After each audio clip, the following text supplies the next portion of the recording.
Good morning, everyone, and welcome to the committee's fourth meeting in 2021. Could I ask everyone please to make sure that their mobile phones are on silent, and the meeting will be conducted today in virtual format. We have apologies today from Richard Lyle, who is attending another committee meeting. Before we go on to the first item of the agenda, I would like to do a declaration of interest. I will start off with making a declaration myself, and then move to Peter Chapman, and then probably followed by Stuart Stevenson and Jamie Halcrow-Johnson. So I would like to start off by declaring that I have an interest in a farming partnership in Moray, which also has trees on it. Peter, would you like to make a declaration? Indeed, I would like to make a declaration as a partner in a farming business as well. Which actually has wind turbines on it, so that's not part of my normal declaration, but I will make it today. Thank you. Stuart Stevenson, would you like to make a declaration?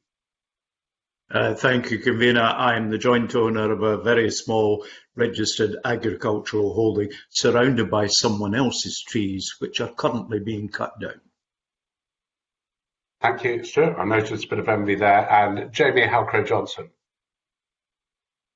Thank you, Convener. I'm a partner in a farming business in Orkney, member of a number of agricultural bodies, including NFU, and also do, from Orkney, have trees on our land, although not commercially.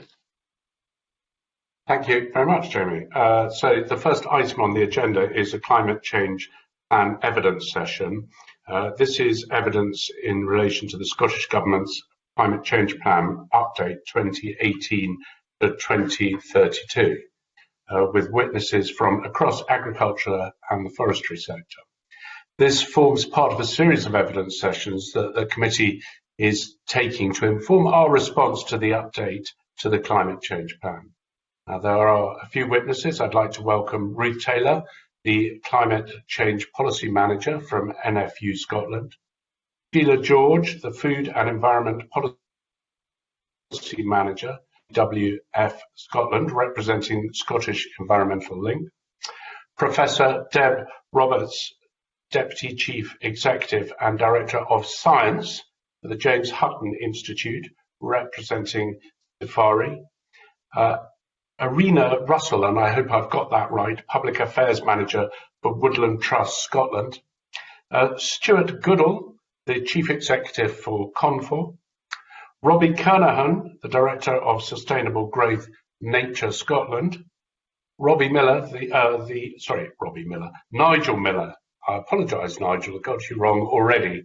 But Nigel Miller, the co-chair of Farming for the 1.5 Degrees Independent Inquiry, and Professor Dave Ray, the chair in Carbon Management and Education Executive Director for the Edinburgh Centre for Carbon Innovation in the University of Edinburgh.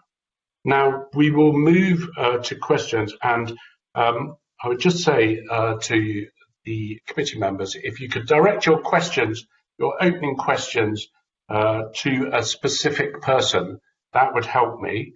And any of the people who are giving evidence would like to come in, just put an R in the chat room, and I'll try and bring you in. I have to say that I'm not going to bring you in on every single question. So I apologise in advance, and hurt looks won't help, but I will certainly try my best to get you in. And I would also say that we have a lot of questions, and as there's a lot of panel members and a lot of committee members, succinct questions and succinct answers are always appreciated by me. So, start off with the first question, which are going to come from Peter Chapman. Peter. Hi, thank you, Convener, and good morning to our panel. I've got a series of questions. Just to set the scene a wee bit, we know that agriculture is the third largest polluter in Scotland, which is not something that we like to hear, but it seems to be a fact. And the question really are, what are your views on the level of ambition for the agriculture and forestry sectors outlined in the plan? And what might be the implications of additional abatement efforts from agriculture being allocated to the land use change in the forestry sector? It would appear that that sector seems to be having asked to take up some of the slack for reducing the level in agriculture of carbon. I wonder if I go for Deb Roberts first. Let's hear the scientist's view, maybe followed by Ruth Taylor to get the NFUS, and I'm suggesting Nigel Miller maybe third convener, but you might have other ideas. So I suggest with Deb, can you launch off on that one first? Yes, thank you, and thank you very much for inviting me to represent Safari to give evidence today. If I could start with the forestry target, I think Scotland is making a very significant contribution to the overall UK target, and I think the ambitions that are in the climate change update plan are strong. If I could say something about the nature of the target as opposed to the level of the target, because I think this is important. I think there's increasing evidence, scientific evidence, that having an area-based target can accidentally lead to unintended outcomes. So there's growing understanding that if you plant the wrong types of trees in the wrong place, you're actually going to contribute to emissions rather than reduce them. So I think there's something there that needs to be very carefully looked at. And arguably the update doesn't talk that much about the types of trees, native broadleaf trees, as well as are very important from a biodiversity perspective. So forestry, I think natural regeneration also perhaps isn't talked about enough. That's a very important element of mitigating climate change. But overall, I think it's quite a good plan. Agriculture, I think, is a very significant increase from the 2018 target, which is good to see, from 9% to 24% reduction. I think it would be good to hear what others say on this, but I think there is a lack of detail about how this is actually going to be achieved. That's my main sort of concern in terms of the update plan. So a lot of the suggestions are still at a very early stage. And I think probably from a scientific perspective, we would say that there hasn't been enough taken on board in terms of the need for an integrated land use approach in relation to agriculture. So we welcome very much that there's farmer-led groups. That's great because we obviously need farmer buy-in, but there's concern that we're going to end up with policies which won't deliver what's intended overall. There's not that overall integrated perspective. And this is where the regional land use partnerships could play a really important role. And I wish there was slightly more urgency in terms of the rollout of those. That seems to have been very slow.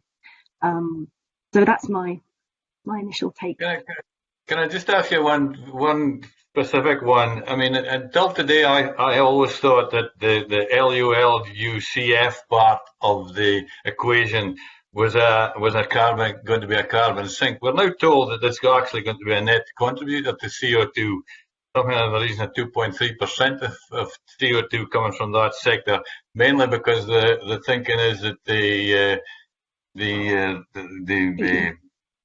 peat boglands will contribute to carbon. That was news to me today. Was that news to you, Dave, or did you always understand that? Well, I didn't always understand that. No, for sure. But I was aware that there was this is just basically, they were not allowing for the emissions from peatland. So an adjustment had to be made. And that's why this has happened. So just another thing there, I think the targets in relation to peatlands are ambitious, but incredibly important.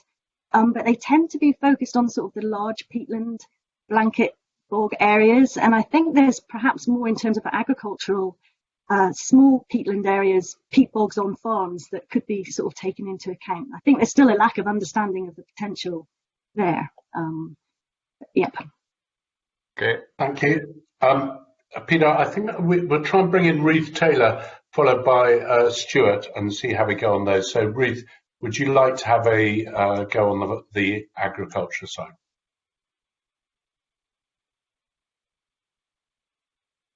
Hold on, Ruth. We don't seem to have unmuted you. That's our mistake. I can't hear you yet. No, still not hear you. So I'll tell you what I'm going to do, just while broadcasting sorted out, I'll pounce on Stuart to stand in till you can come in. So Stuart. Morning, Edward. I'm hoping that's Stuart Goodall rather than Stuart Stevenson. I'm not just talking to myself in my room, but thanks very much. Thanks. Thanks very much for bringing me in. I mean, I did ask to speak because I was worried here we might get off on the wrong foot with some of the information that we're already starting to focus on. I think it's really important to look at the evidence that Deb refers to, because when we looked at the report from James Sutton Institute, it was focusing on birch and it was focusing on a productive tree planting, which wasn't really productive. It was very, very low yield class. So it was growing very, very slowly. And that doesn't give you a proper assessment of what we're doing. If you look at the government's own standard for where we do plant, the UK Forestry Standard, within that, there's a requirement that we actually measure the likely productivity of the trees that we're planting, and we look at the site that we're planting, and we have things like the Woodland Carbon Code, which are actually very conservative in the way they manage the evidence to ensure that there is a positive sequestration of carbon. So I think the thing here I would flag up is that we've got to make sure that where there's evidence, it's joined up, because there's always the potential for individual bits of evidence to be selectively quoted.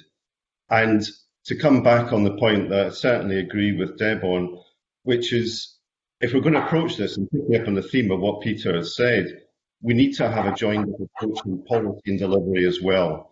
And I've said to the committee in the past, it feels a shame for me that forestry sector is planting trees, often on former agricultural land, and getting the carbon benefit from that, but the farming community isn't.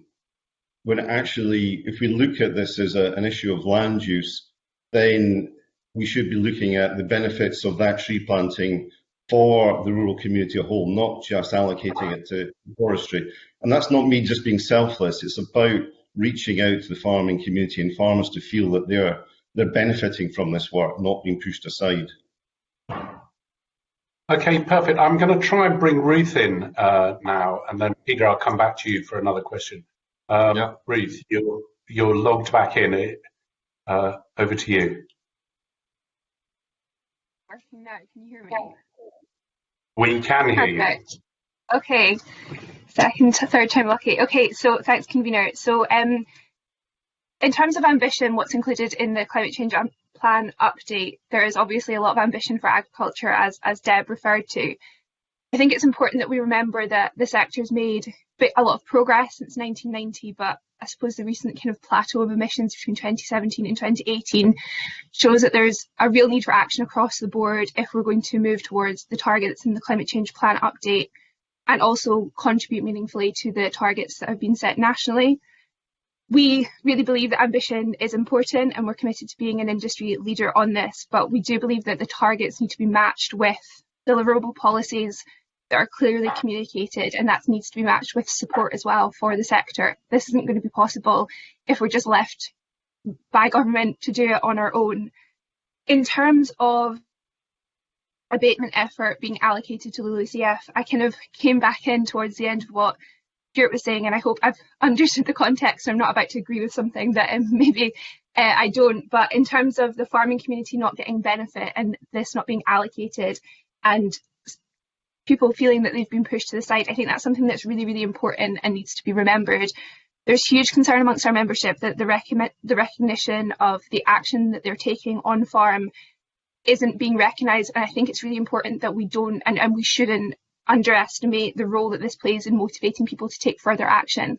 So if we're looking to encourage more people to reduce their emissions and maybe change some of their practices, there needs to be a fairer balance of kind of risk and reward, and that recognition needs to be built in. So I suppose the LULUCF sector is really important, but Peter might agree with me here that renewables are also important, and the contribution that makes as well also needs to be considered. So, I would really encourage work to be done in making sure that happens, because it plays a really, really important role in showing an accurate picture of what's happening in Scotland, but also in terms of motivating the sector and encouraging people to change practice as well.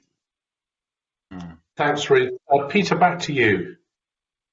Yeah, well, I mean, there's obviously a piece of work to be done. So is there evidence of leadership from the Scottish Government on efforts to reduce emissions from agriculture and forestry? And where's the leadership? Who would like to go on that? Can I ask Nigel Miller to kick off on that one, convener, maybe? Nigel. Thank you. Thanks.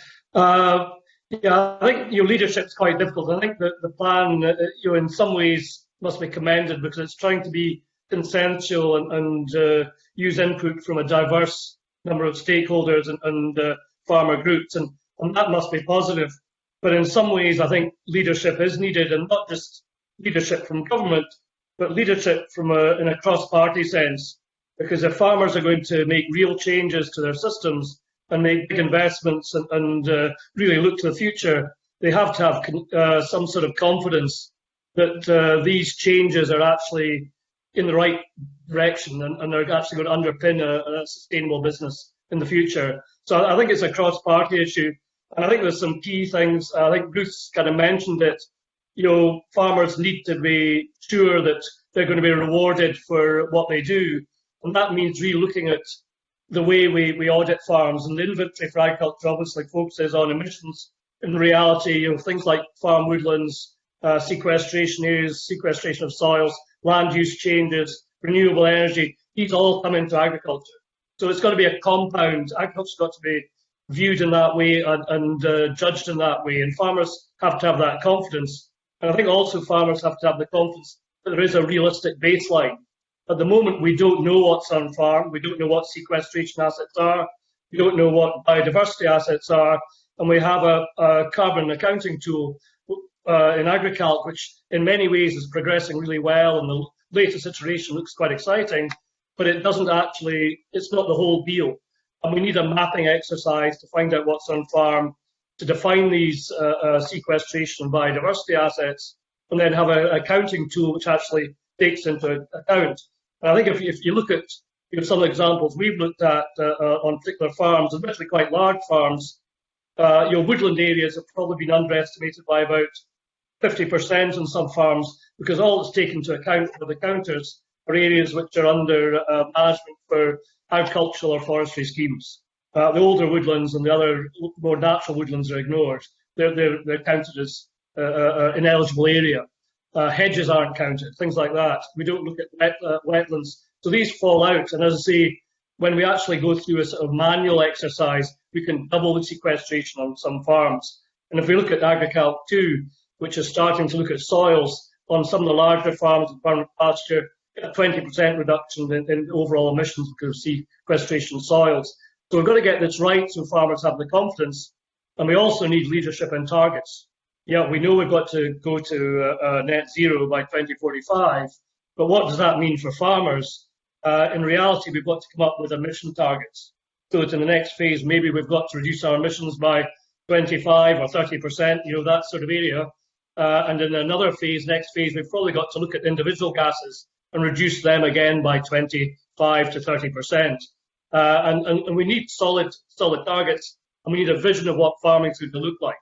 The reality is the UK Climate Change Committee have delivered a vision, which is about intensification of the best land and I suppose dietary change, reducing ruminant populations by 10% or more, freeing up land for forestry, but also for bioenergy and short-range composting. What is the vision that Scotland has? Do they buy into that vision, or do they look at a more diverse view where you have nature value farming, diverse pools of sequestration, and also moderate forestry? Because if you go down the UKCC route, for a lot of farmers with ruminants, there isn't a future. That's the reality. So if you want farmers to invest in change, if there's no future, that isn't a very smart way to incentivise it. So there's some big questions there, not just for government, but for the whole political system in Scotland. Nigel, thank you for that. I'd like to bring in Professor Ray. Dave, you wanted to come in at some stage, and then I'll go to Arena if that's right. Thanks, convener. So yeah, because of Peter's questions, I've got loads of answers, but I'll try and keep it short. So just on the leadership question in terms of Scottish Government, I think they are showing leadership. That needs to be, as Nigel says, that needs to be in tandem with industry and all the stakeholders. So one of the things in the climate change plan update, which was really welcome, was what they called their coordinated approach. So thinking about land use and agriculture, so the changes in those sectors as being more integrated and looking at the kind of bigger picture, because that's how, I guess, it has to work on the ground as well as within Parliament and government is coordinating across the sectors to tackle climate change.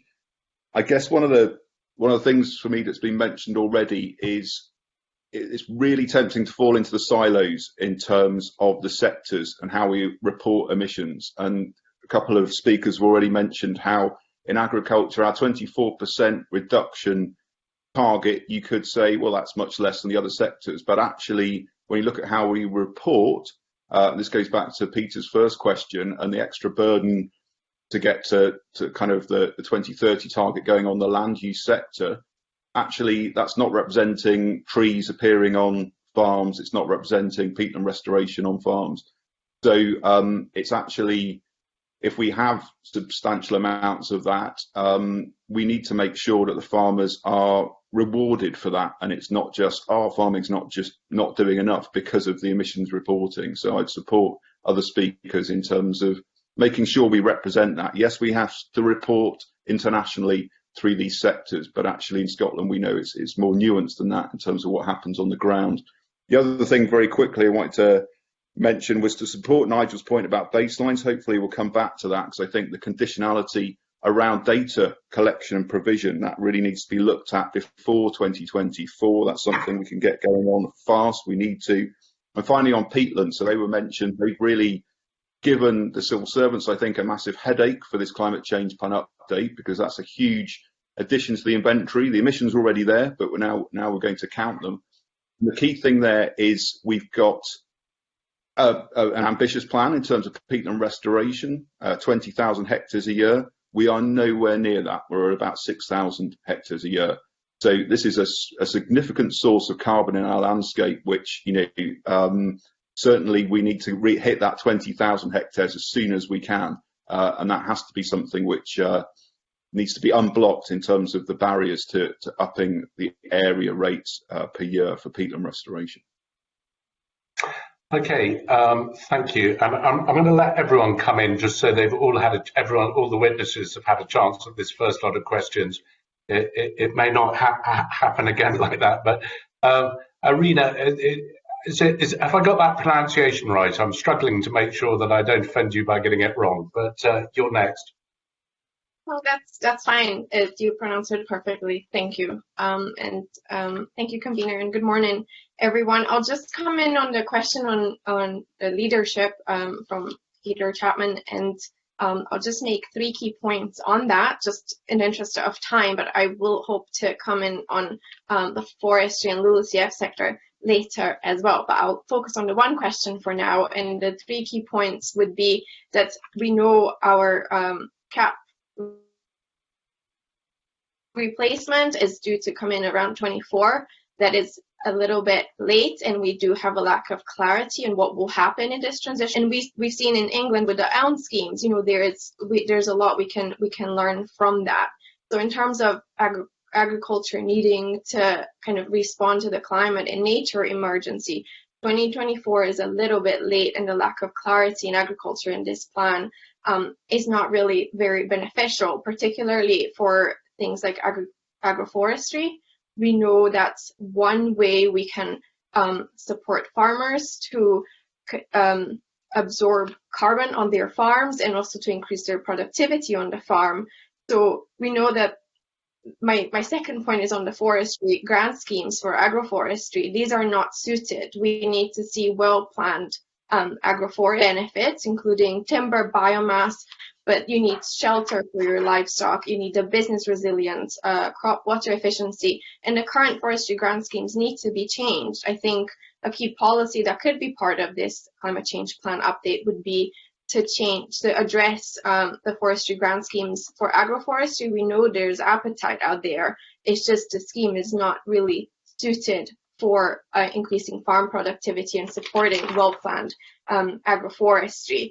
And my third point is perhaps we could utilize something like the Woodland Carbon Code, which this plan wants to see increase by 50%, but why couldn't the Woodland Carbon Code expand to include agroforestry, to include hedges, which would be very important, Nigel mentioned, and also things like wood pasture, and all these things could come under that scope of the Woodland Carbon Code. And as Ruth just said, we need to recognize farmers for their effort, and the Woodland Carbon Code would be a way to facilitate that and give due credit and recognition to the sector. Thank you. Okay. Sheila, you wanted to come in. Yeah, I'll just touch on the leadership and ambition, if that's okay, because I think they're quite closely linked. I think the key component of leadership that's really important is clarity, and other people have talked about that. I think the 24% emissions reduction target is probably in the right ballpark figure if the 2020 baseline that it's based upon, if we reach that, and we won't know that until next year.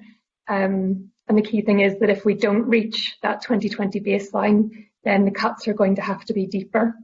And that's why we need really clear leadership. And, you know, Deb mentioned the policies and proposals under agriculture, they don't necessarily add up to that 24%, never mind deeper cuts. And all we're doing is delaying the inevitable and putting more of a burden on farmers in 5 years, 10 years if we don't get the policies and proposals right now. We know a lot of what the mitigation measures are that we should be doing. And this plan was an opportunity to really put some of those things in place. Nitrogen management, livestock health and breeding, and all of these things that we already know and that were mentioned in the CCC report. But we also have quite conflicting leadership signals. So there's a commitment in their proposal to bring forward a new rural policy in 2022 that's better targeted towards climate and nature.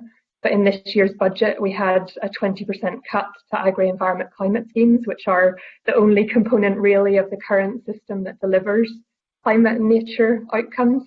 And that is hindering farmers' abilities to do things like plant hedgerows and manage wetlands and manage species-rich grasslands that sequester carbon and help them adapt and respond to climate change. So these mixed signals are diluting that clarity, and if you're a farmer and you don't know what future policy is going to look like in 5 years' time, would you plant trees today, or would you just wait? And would you do the interventions that we know need to happen today, or would you wait until you get that clarity? So yeah, there's a massive risk that we don't have the leadership, and that the leadership doesn't reflect the ambition of the sector to adapt and respond. Can I just intervene a wee bit there? Can you comment on the fact that there's no agricultural policy change until about 2024? You know, I've been very critical of the fact that we need to move a lot quicker than that.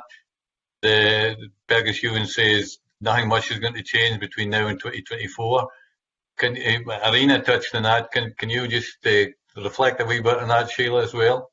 Yeah, I totally agree, and it's something that Scottish Environment Link has been calling for. We need to start the transition now, and to start a transition we need to know where we're going, and the signals that we're getting are that it's going to be a tweaking of the status quo, a tweaking around what the policies that we already have.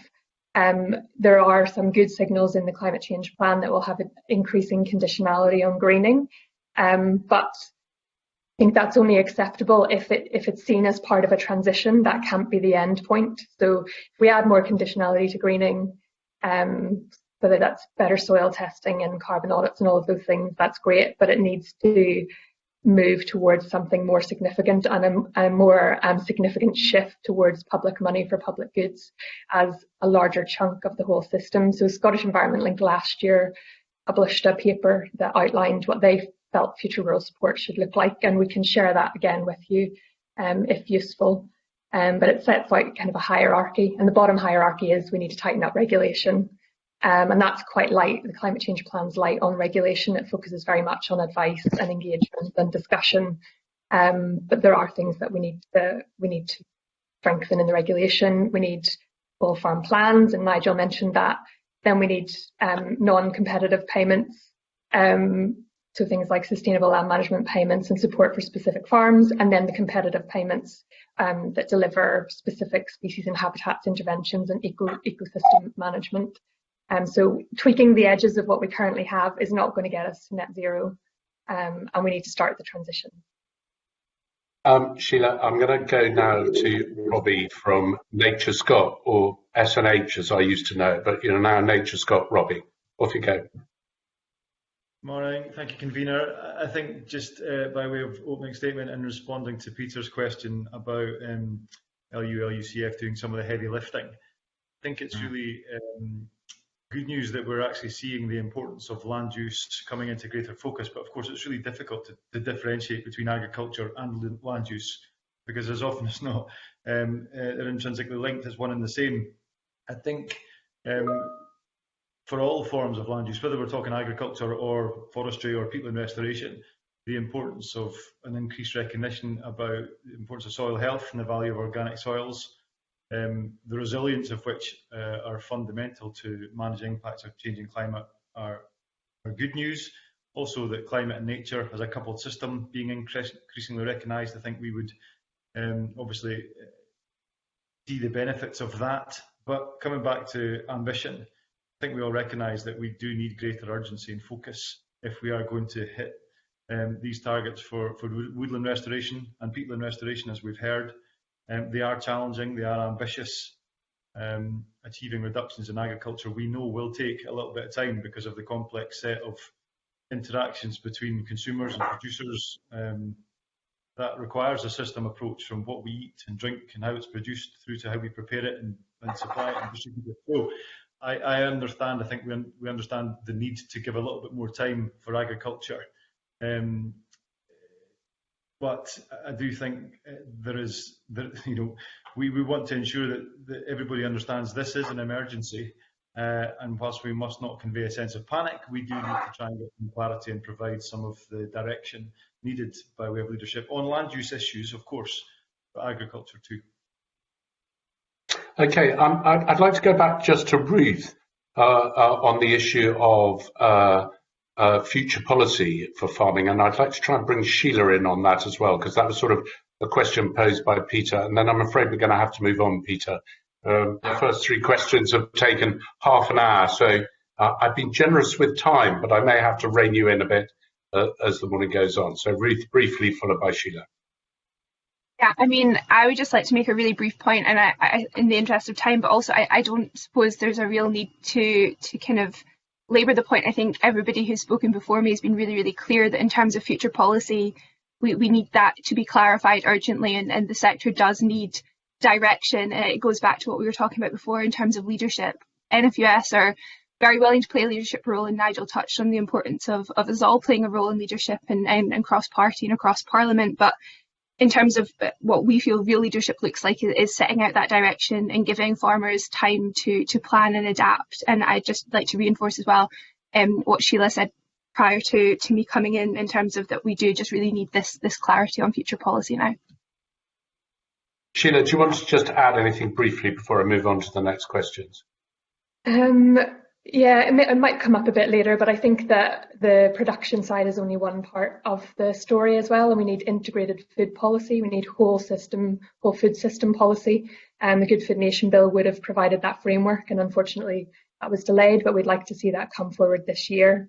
And a national food plan, because consumption is a massive part of this picture as well. And again, the plan, it kind of touches on it but brushes over it. And if we are going to transition farming to more climate and nature friendly systems, we're going to have to support that. Public procurement is a massive opportunity to support that. It's 150 million spent on food by the public sector each year, employs about 10% of the Scottish population, feeds our most vulnerable people in schools and prisons and nursing homes. So we can create a market and support for this type of farming, and there are massive opportunities in change. And I think at the minute we're missing those opportunities because we're trying to buffer from change, but climate change is going to cause that anyway, so we need to get on top of it. Okay, thanks. I'm now going to move to the next lot of questions, which are from the Deputy Convener, Maureen Watt. Maureen. Thank you very much, Convener, and good morning, everybody. What a wealth of knowledge we have in the panel today. My first question is about the CCC has urged the Scottish Government to, and I quote, develop a strong regulatory baseline which includes low regret options, perhaps somebody can explain to me what they are, with incentives and a wider policy framework for further measures. So what activities would you like to see incentivised as part of the CCPU, and what activities should be part of regulation? And perhaps Ruth or Nigel could come in on that first, please. Okay, Nigel, let's go with you, if we may. It's quite strange that the UKCC have pushed that onto the Scottish Government, because they themselves have been quite poor at listing the sort of areas that you could be proactive in. I think the ones they've flagged up have been animal health and acidification of slurry and maybe nitrification inhibitors for fertilisers. And I think all those have a role, although I think SRUC think that acidification of slurry is quite an expensive option, so there are some regrets about the benefits it provides. But I think that both the WWF and the Irish have come up with menu systems, and our report as well of a whole list of good practices and options, from rotations to and break crops to the compulsory use of clover in all ways, things like that, which are already quite common practice, but if it were taken up throughout the industry in all circumstances, could make a big difference. And things like the way we handle and spread slurry, again, things that we should change very quickly. If you move from splash plate spreaders to injection or trailing shoes, you'll reduce emissions by between 60 and 40%. So there's some real quick wins there. I think that's where greening comes in. You actually challenge people to take up these options, and you have an escalator, so you push them harder, and you can quantify the emission gains that you get from adopting them, and have a target that they've actually got to hit with the menu that they select. And I think that these are the easy wins, and they're well defined. And SAC or SRUC have done an awful lot of work in defining their value. We need to use this. So I'm glad you asked that question, because it is a really important area. Thank you. Okay, Ruth, do you want to come in on that? Thanks, Convener.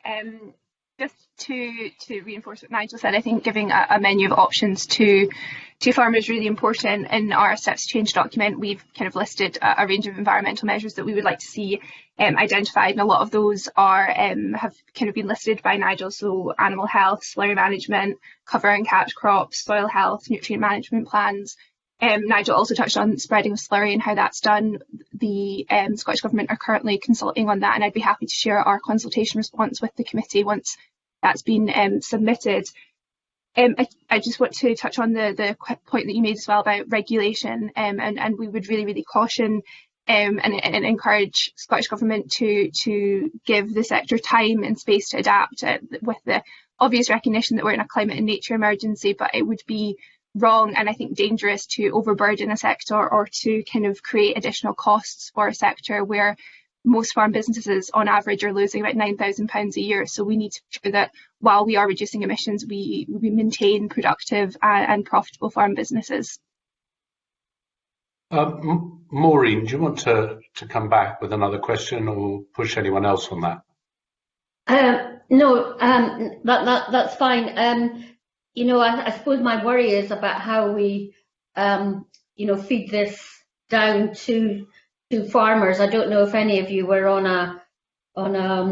a platform on Friday night when we were taken through what people like Dave Smith are doing on their farm, and I was just worried about that when people might think, oh, well, we'll just put up a few turbines and that'll be our contribution when, we're moving from onshore wind to offshore wind. And I think, easy wins are what farmers might go for rather than looking at the things that Nigel has just been talking about. But the draft CCPU commits to bringing forward environmental conditionality. In your view, what should conditionality look like? And what will you be looking for as evidence of effective conditionality? And I thought perhaps Robbie might want to comment on that. Okay, so we'll go to Robbie and then we'll go to Deb Roberts, I think, after that. Robbie. Thank you. I think on the balance in terms of incentive and regulation, morning that you posed, I kind of agree with what Nigel and others have said about a mitigation menu. We are in a really strong position, I think, with good evidence about what options farmers could introduce now to reduce emissions. And we know there is work in hand with some of those farmer sector-led groups on beef and arable and uplands. But getting the balance right between regulation incentives to reduce emissions, to deliver nature-based solutions in agriculture, and let's not lose sight of the fact that we're trying to tackle the climate and nature emergency at the same time. The direction is clear, but the level of conditionality about what we might want to top up some of the basic schemes with in terms of additional greening, I think still needs a bit more thought.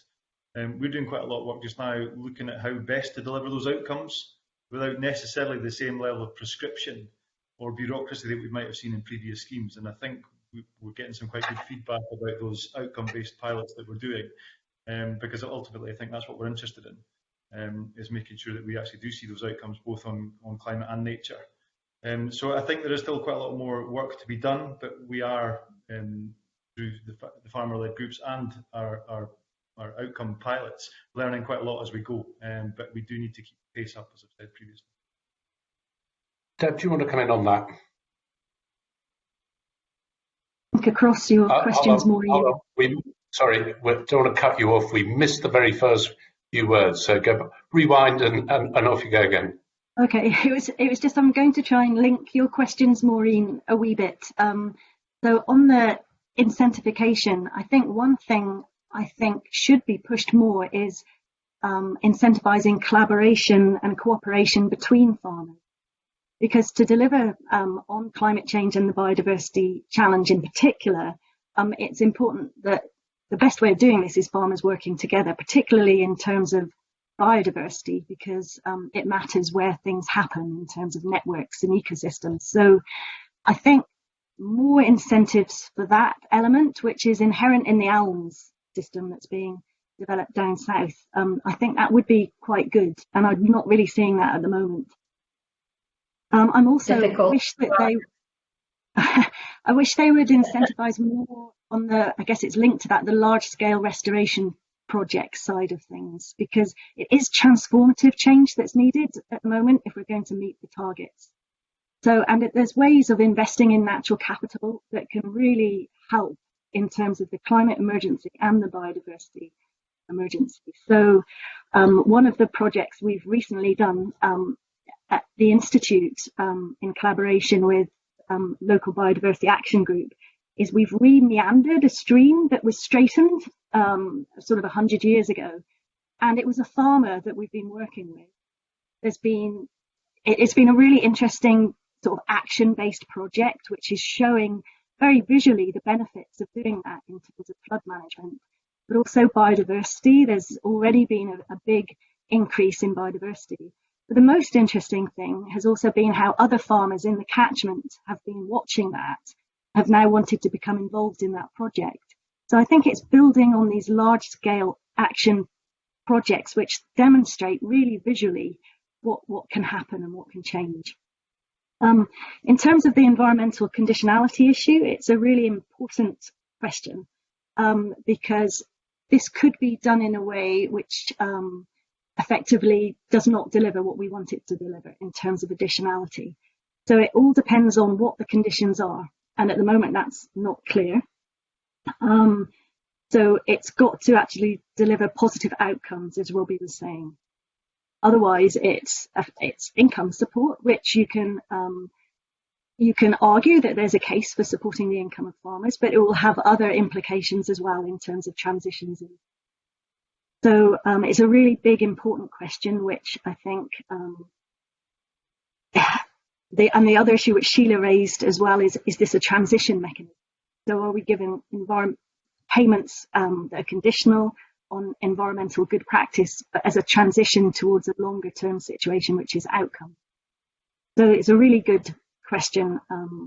That's my 2 pence worth. Thank you. Maureen, back to you.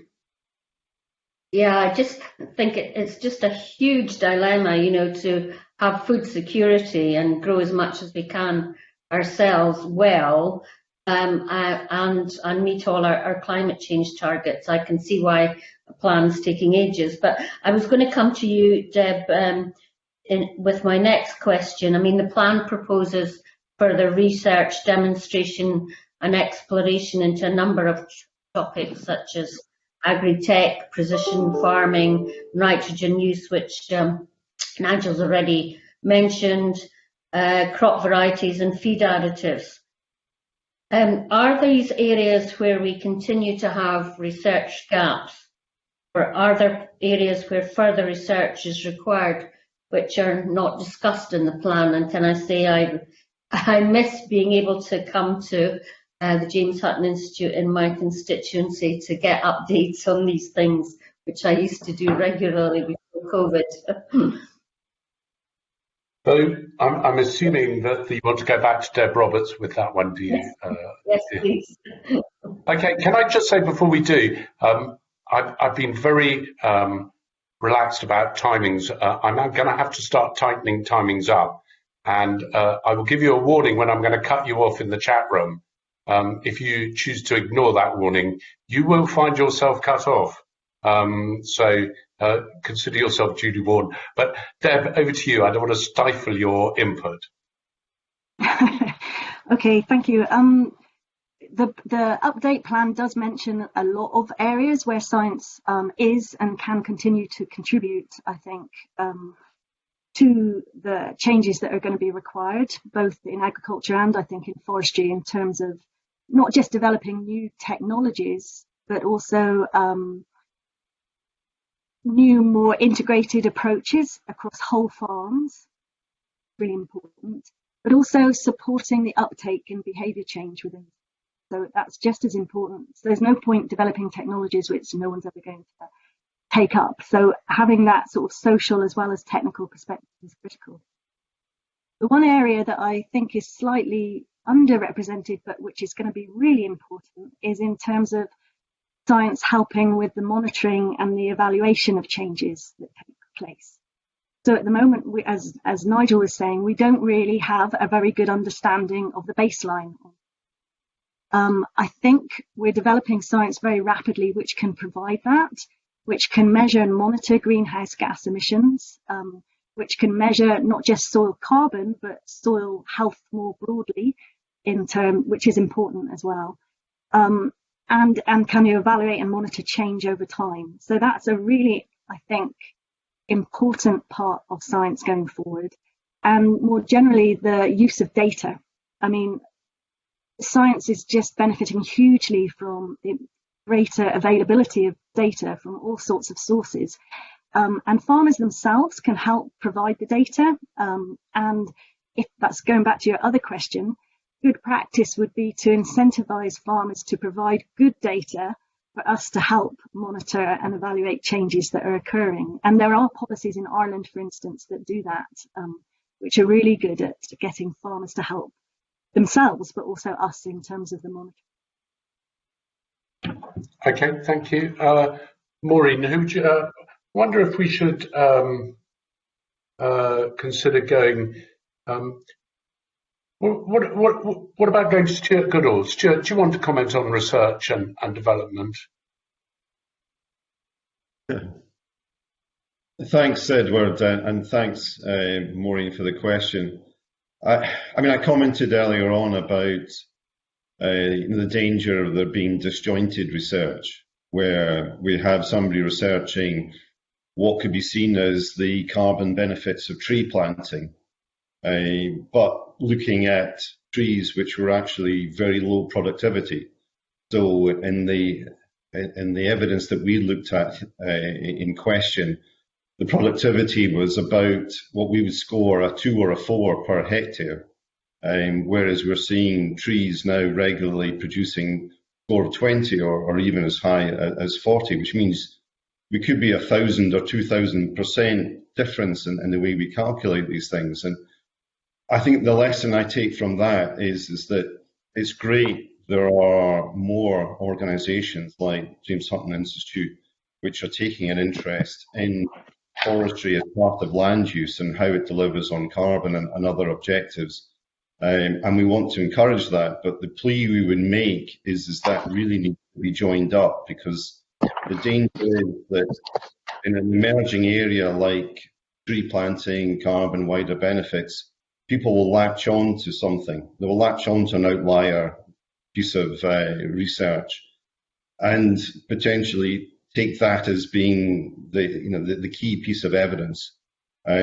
Thankfully, from our perspective, recently Scottish Forestry produced an information note which was looking at carbon and forestry and the different types of planting and why you might wish to plant that. And that's really useful clarification.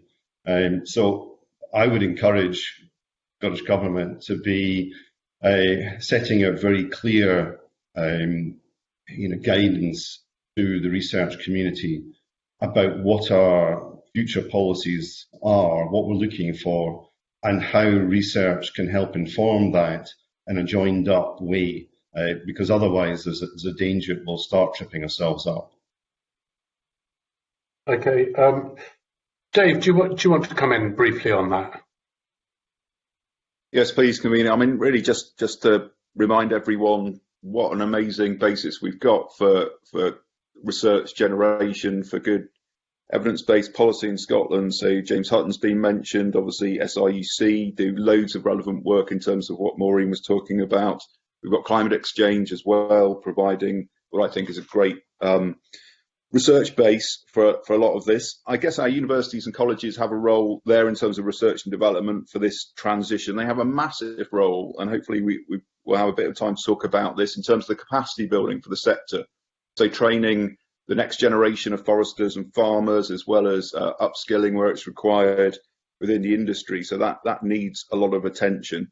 And again, I'm going to be succinct, but one of the things we haven't talked about, but it's in the climate change plan, as a fairly big role in terms of delivering our transition towards net zero and 2030 targets, is biomass energy. And that's biomass energy with carbon capture and storage.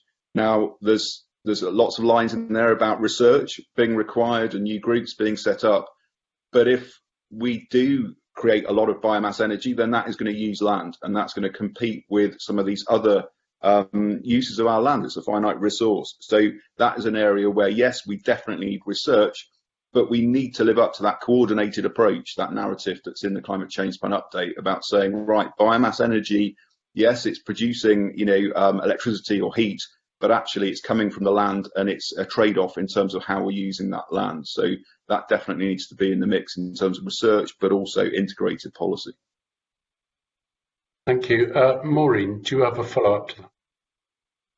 No, I think that's fine. I'll let others come in. Convener, thank you. Thanks very much. And now to Stuart Stevenson. Good. Thank you very much, Convener. I'm going to be fairly concise because areas I might have probed have to some extent been covered, so I'll give you a little bit of time back, hopefully. And the three people in order that I think would be useful in what I'm about to question might be Nigel, Deb, and then Robbie. So we'll see if you agree with me. Basically, we've heard quite a lot about the difference between the approach that's being taken at UK level and the approach that's been taken in Scotland. At UK level, they've come up with a central view of how they're going to go forward, and everything flows from that. Whereas in Scotland, it seems we're trying to do a bottom-up approach involving as many as possible of those who are going to have to deliver new rural policies in the formulation of them. But I'm not clear about how we're selecting and progressing the pilots that are going to get us to that destination. So there is less clarity in Scotland than there is in England. And I just wondered whether, Nigel, you're satisfied with the process of selecting the pilots and touching on the point that has been made by a number of contributors, collecting the data in a way that can be understood by people right across the whole rural ecosystem. Nigel. Thanks very much. I think that's quite a challenging question, but I think that we have got real assets, which Dave mentioned, which are the sort of research institutes in our research community, and I think hooking pilots onto these institutes or organisations makes perfect sense. And that's sort of the areas that I think are to me are really key are probably soil health and soil management, because that's fundamental to production, but it's also fundamental to biodiversity. I think we've got to get smarter about how we actually manage our soils. And I think that's definitely an area where there's a lot of understanding and expertise in Scotland, but we need to build on that. Other areas which I think are key are probably genetics, and I know genetics can be pretty controversial, but understanding plants and how they uptake nitrogen and use nitrates is going to be really important. And if we can actually improve nitrate use efficiency, we can actually reduce emissions. But again, that's an area where I think we've really got to look at pilot work. And I guess animal genetics as well and animal health, these are meant to be the win-win areas. And I think there are pilots there about actually putting both genetic progress and genetic traits and also health management protocols into place and monitoring them to see that we do get the dividends. And there are obviously direct benefits from genetics as far as enteric emissions go. It looks as if from SRUC work that we can reduce enteric emissions by 20 or 30% perhaps, and that's a huge win. But there's a whole range of traits which we actually could utilise in our livestock to actually either make them more robust or reduce their carbon footprint. And I think these are areas which we have got the expertise, and therefore having pilots in these areas make perfect sense. The other area where I think we need pilots is really what's been mentioned before. It's about systems and a whole farm integrated approach, seeing how things interrelate. And I think also looking at how ecosystems and biodiversity assets can actually also work for sequestration. So we look at a sort of a land use in a multiple sort of way. Maybe it has low intensity grazing, but it also creates habitats which maybe have some woodland in them, but also underpins our biodiversity. And I think that if we're going to have obligations on farmers, and I think there should be for a certain amount of their land, maybe 10% or more being focused on biodiversity, we need to see how that land has some sort of input into the production. So those are the areas that I think it is quite difficult to actually select them. But I think that I've kind of pulled back from the key areas where I think we should make progress, and I think cluster them around those key areas where we should make progress. Thank you. Deb, and then Robbie. May I, Convener, just address to Deb that she mentioned unintended consequences in her very first contribution, and we're now talking about biodiversity almost as if it's in tension with climate change. And I just wondered, in relation to all this, do we actually understand the climate change benefits of sustaining biodiversity? Because I have in my mind, as a layperson, that there should be benefits from biodiversity to the climate change agenda. In other words, the tension between the two may not be as stark as some of the discussion so far suggests. So, Deb. I think that's a really, really important point. And I guess what is becoming increasingly understood is that there isn't a tension, quite the contrary, that actually they're very aligned, but not necessarily directly aligned. So we need to understand that. So a very easy example in relation to the woodlands would be that you might have a woodland planting scheme which offers less woodland production, but more biodiversity. but both are good from a climate perspective. So it is understanding exactly those two, how those two relate to one another. And just to, again, others will come in more strongly than this, but the Gasgupta report that came out yesterday pointed out very, very clearly how much of a biodiversity crisis we are in. And the idea of focusing purely just on climate change targets would be a real big mistake. And we'd just find ourselves revisiting this in a very short time. So the sooner that we kind of reconcile those two, I think the better. And I think I was really meaning that in terms of the targets, in terms of soil carbon targets as well. Let's not just have soil carbon targets, let's have soil health targets so that we capture the biodiversity benefits at the same time. So that's a really, really important point about the relationship between those two crises that we find ourselves in. And in some extent, one of those, the climate change targets, are easier to achieve in the sense that it doesn't matter where anything occurs. The biodiversity targets are harder because they are spatially, to achieve biodiversity targets, it matters where things happen. And so it's slightly more complicated. And that's where the integrated approach and the sort of idea of regional land use planning, I think, is potentially really valuable to capture both of them, because you're getting both those perspectives. Just in terms of the pilots, the question you asked, Stuart, just the one thing I might add to Nigel's, which is just a slight complement to what he said, was just that I think what we should be trying to understand in the pilots is the rate at which we can deliver the targets. Because some of the technologies and some of the changes that we're proposing will take a long time before they start delivering the emissions reductions that were required. Other things we can do actually very quickly. And maybe it's a little bit like the energy sector. We need to think about a plan in terms of doing things quickly, but then perhaps reversing them and changing what we're doing in the longer run in order to meet targets. I don't think we've started thinking that way, but it might be something that we need to do in some of the sectors, land use sectors. Convener, Robbie, do you want to come in on that? Convener, if I may just, and this is my final contribution. Stuart, but sorry, I am really up against the clock time-wise. So if you I'm just trying to narrow. I'm trying to narrow Robbie down. Actually, I just want to know what role NatureScot has in helping identify the pilots, and from this point onwards, I'm going to shut up, Convener. Thank you for narrowing it down, Stuart. Robbie. Thank you. I will try and be succinct. So there is, building on what Nigel and Debs have said, an absolute, I think, recognition that climate and nature are a coupled system. Therefore, we need to tackle and identify action in an integrated way.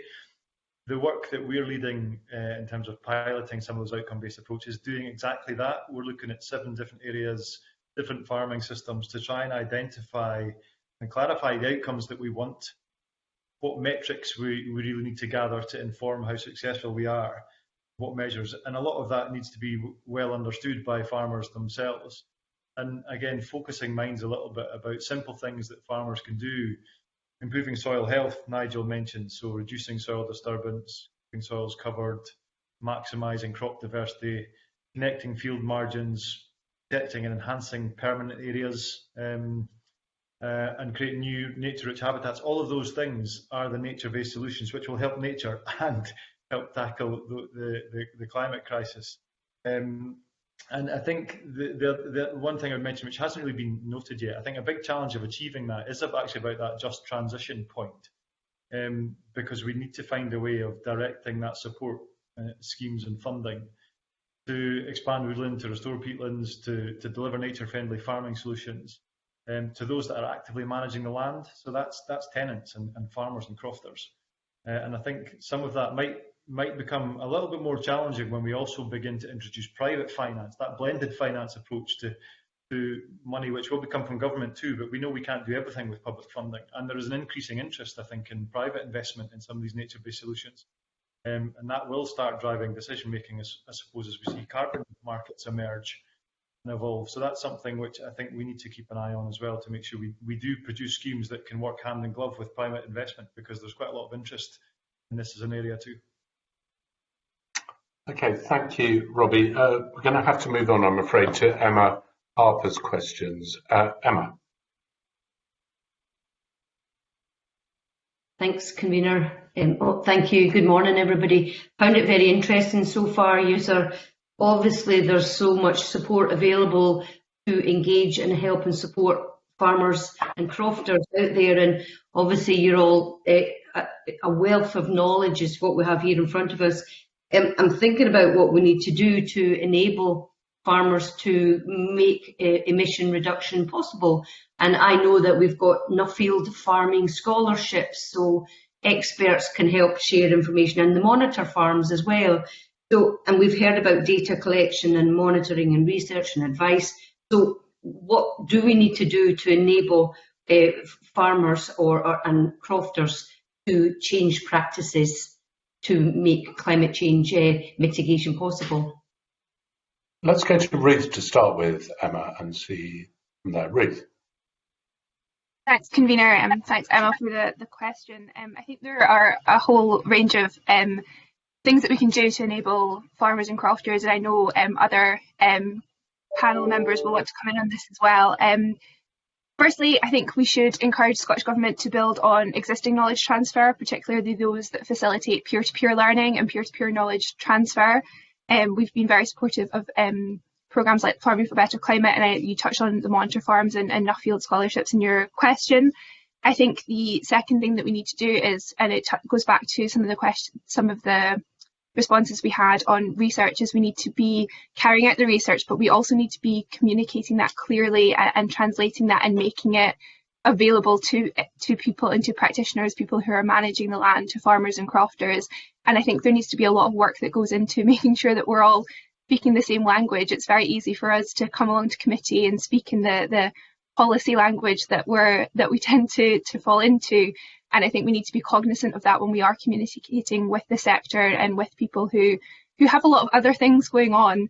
And part of that is recognising that people learn differently, but also that agriculture is a sector that's disproportionately affected by dyslexia. And so when we are translating this research, it does really need to be accessible in the kind of purest terms. You know, when I talk about accessibility, that's what I mean.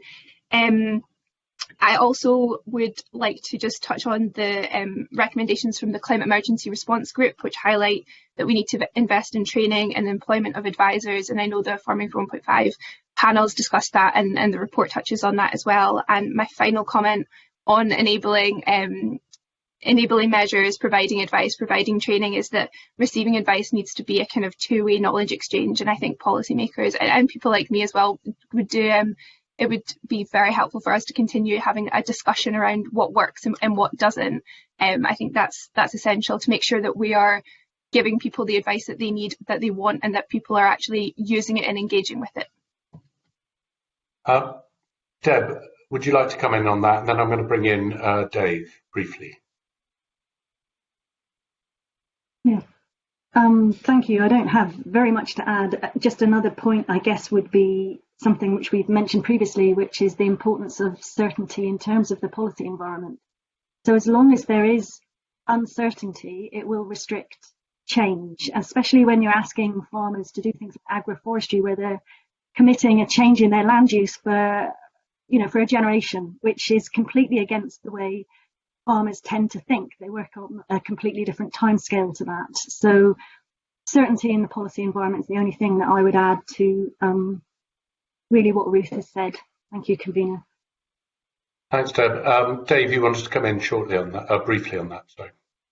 Yeah, very briefly, just on the advisory services. I think that needs expansion, and that needs, at the moment we've got this one-to-many model, which kind of works, but with the rapid change we need in terms of rural support, in terms of probably regulation, we can't, I don't think, expect farmers and land users to be able to react effectively to changing regulation or new conditionality without that capacity building, because these are new techniques, these are new land management practices. So I think that advisory service is absolutely key. Related to that, just the context of an ageing farming population, the career being one which kind of suffers in terms of, I think, how it's viewed by young people. That needs to change in terms, this is an amazing career. The Climate Emergency Skills Action Plan talked about land use and agriculture in terms of where we need to get to. I know Nature Scott are doing a lot of work on that. But this is something where actually that transition to net zero through agriculture and land use is a really exciting thing for young people to look to in terms of their career. And so again, our schools, our colleges, our universities have a real crucial role in realising that. Thank you, Dave. And I would just say that getting up at 2 o'clock in the morning to carve a difficult cow when it's -15 outside doesn't sound that exciting to me always, but it certainly has excitements. But Emma, back to you. Thanks, convener, and thanks for your answers, everyone, so far. I'm interested, you're speaking, Dave, about the Farm Advisory Service. I'm on their page right now, and it talks about farmers can get support up to £500 to do a carbon audit. But in our briefing papers, it says, based on the 2019 ScotGov Climate Change Plan Monitoring Report, that 0.8% of Scottish holdings have carried out a carbon audit. So there's obviously something going on where farmers can get support financially to do an audit, but yet the number's so low. Is that worth them raising issues around that? Who'd like to head off on that? Maybe that is that something, Deb, you could come back on, or Ruth maybe even. Let's try Deb and then Ruth if she does. If you want to come in, Ruth.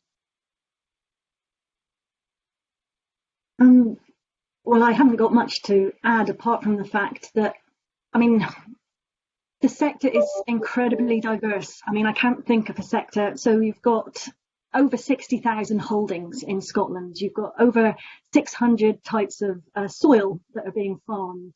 And you've got farmers who range hugely in terms of why they are farming. What has really struck me recently is that there's a huge innovation in the sector, though. And I think, as Dave sort of presented a positive picture and highlighted quite rightly the support that's needed to encourage that change. But it's not that we don't have farmer innovation. We have huge levels. I live in North East Scotland, and honestly, they're the most innovative farmers I've ever come across. They are great. And so the fact that particular statistic is so low, I think, just reflects the fact that we need to explain the benefits of carbon audits much more to the sector and get that message out through the Farm Advisory Service, I guess.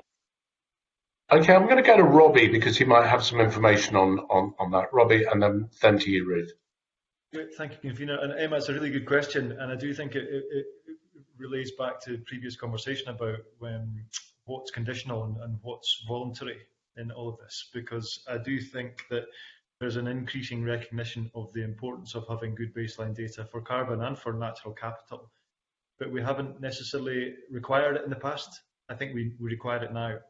And I do think carbon auditing, we need to do a little bit more work to build capacity and understanding of how it's done and why it's done, but maybe it needs to get to the point where it has to be done. And that really plays into the conversation about how we move this forward in terms of what must be done through additional support. Okay, Ruth, and then back to you, Emma. Okay.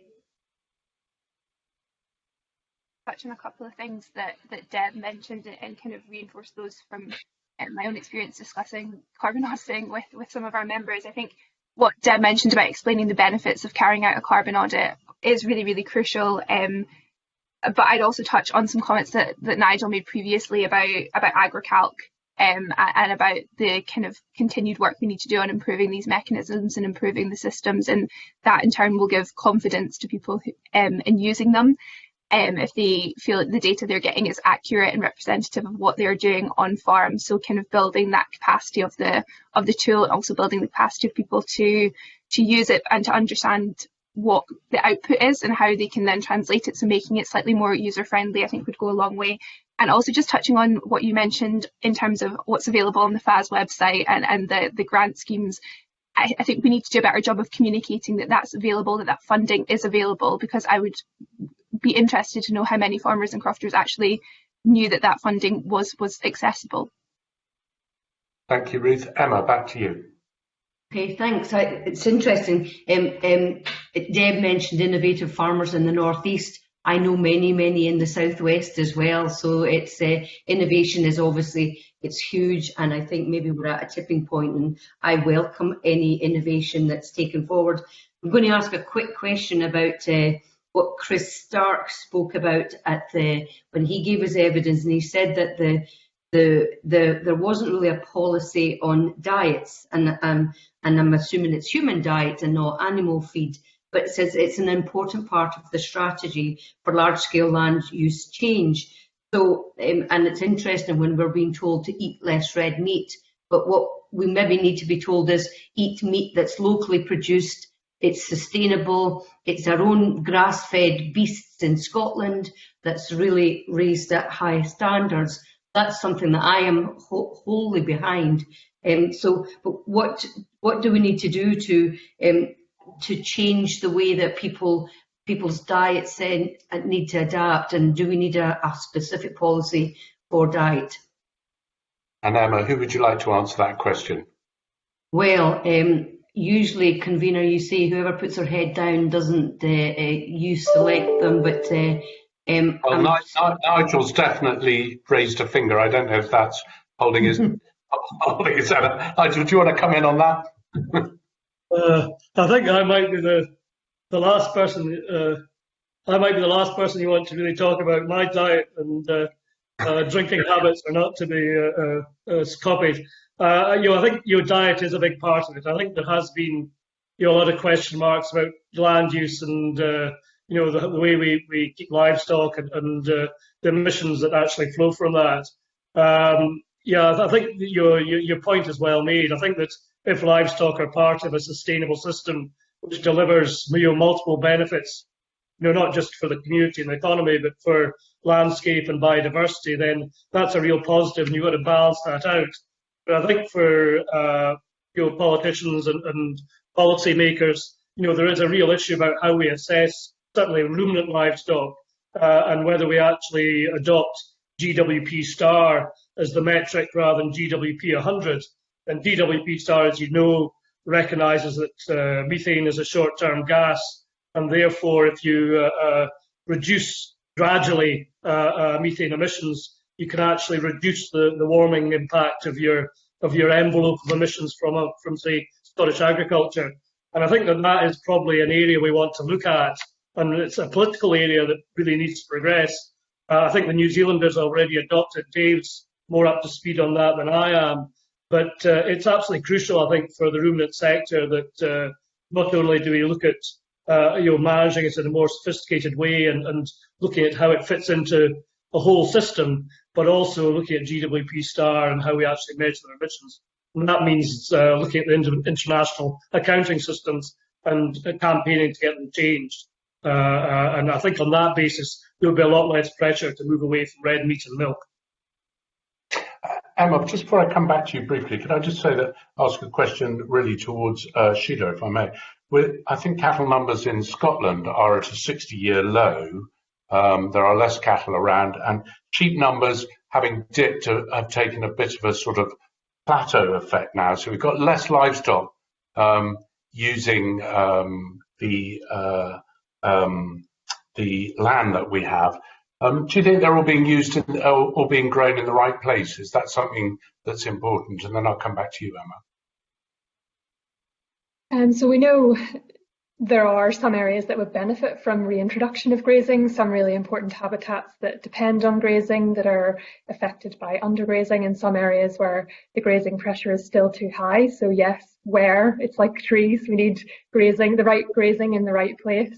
There's some recent research, Nature Scott, so Robbie, I'm sure will know more about this than me, about case studies showing that if you reduce livestock numbers and increase support for delivery of nature conservation in hill sheep and beef, for example, you can actually increase profitability in these systems. You can increase resilience and deliver more public goods from that. And a similar report from Chris Clark showed that reducing livestock numbers in some of these most vulnerable systems can also increase profits by reducing your costs. So we shouldn't necessarily be scared of reducing livestock numbers in some places. There might be benefits to parts of the industry. And just on the point about how do we influence people, it was, I mentioned earlier about public procurement. I think that's a huge lever that we could use. And we do need joined-up food policy, because if we try to change consumption and agriculture policy stays the same, then we don't necessarily influence the production of that, and we don't get the emission savings. Emma, I'll bring you in with a supplementary there, and then probably go to Irina. Emma. Thanks. It's just a final wee sup. We hear lots about how, like, dairy farmers in particular are basically barely meeting their, their ability to break even because the price of milk is so low. So should we really be asking people to pay a few more pennies on a pint of milk and then giving that profit back to the farmers rather than to the supermarkets, for instance? There should be because we're seeing the herds of dairy cattle up to thousands now, and that's obviously driven by the need to break even. So how do we help mitigate that as part of the better food supply or dairy supply chain? Irina, that's not really a question for you. I think that maybe just briefly to Ruth to say your comments on that. I think, Emma, I think you're right in terms of the milk price. It's not what I'm here to discuss today, but I think there's a very important point to be made about focusing on ensuring there's a more equitable balance of risk and reward within the supply chain for farmers. I think that would give a lot of people greater confidence to invest and plan for the long term. And I think it's really important that profitable farm businesses can continue to manage the landscape. And if they are profitable, then obviously there are investment opportunities out there. I think also just want to touch on some points that Sheila made around procurement and kind of wider food policy. We've been very clear that we need to maximise the benefits of eating seasonally and locally, and NFUS would like to see that done through a few things based on procurement. So looking at procurement tendering practices, including ingredient origin, looking at mandatory targets for central and local procurement, and looking for public bodies to report on their procurement. As Sheila said, this is a huge part of the economy. I think the stat that she quoted was 150 million on public procurement every year, and so I think there's a really, really important role for us to play kind of centrally in looking at where our food comes from. And I think there needs to also be more policy focus on education and what eating locally means, and I think some of that would kind of mitigate or at least go some way to addressing some of the issues that you've raised, Emma. Thank you, Ruth. We're going to move next to John Finney for his questions. John. Thank you, Convener, and good morning, panel. Convener, I have a couple of questions on forestry. They're brief. I'll direct them each to two people. Initially, if I could direct my first question to Ms. George and then Mr. Kernahan, and it's about woodland expansion, which is generally there's a positive view about, including from the Climate Change Committee, that a number of organisations have told us that policies to ensure the effective management of existing woodlands are not evidenced in the plan. Could I have your views on that, please, and what policies you would like to see as part of the update? Thank you. So that's to Ms. George and then to Mr. Kernahan.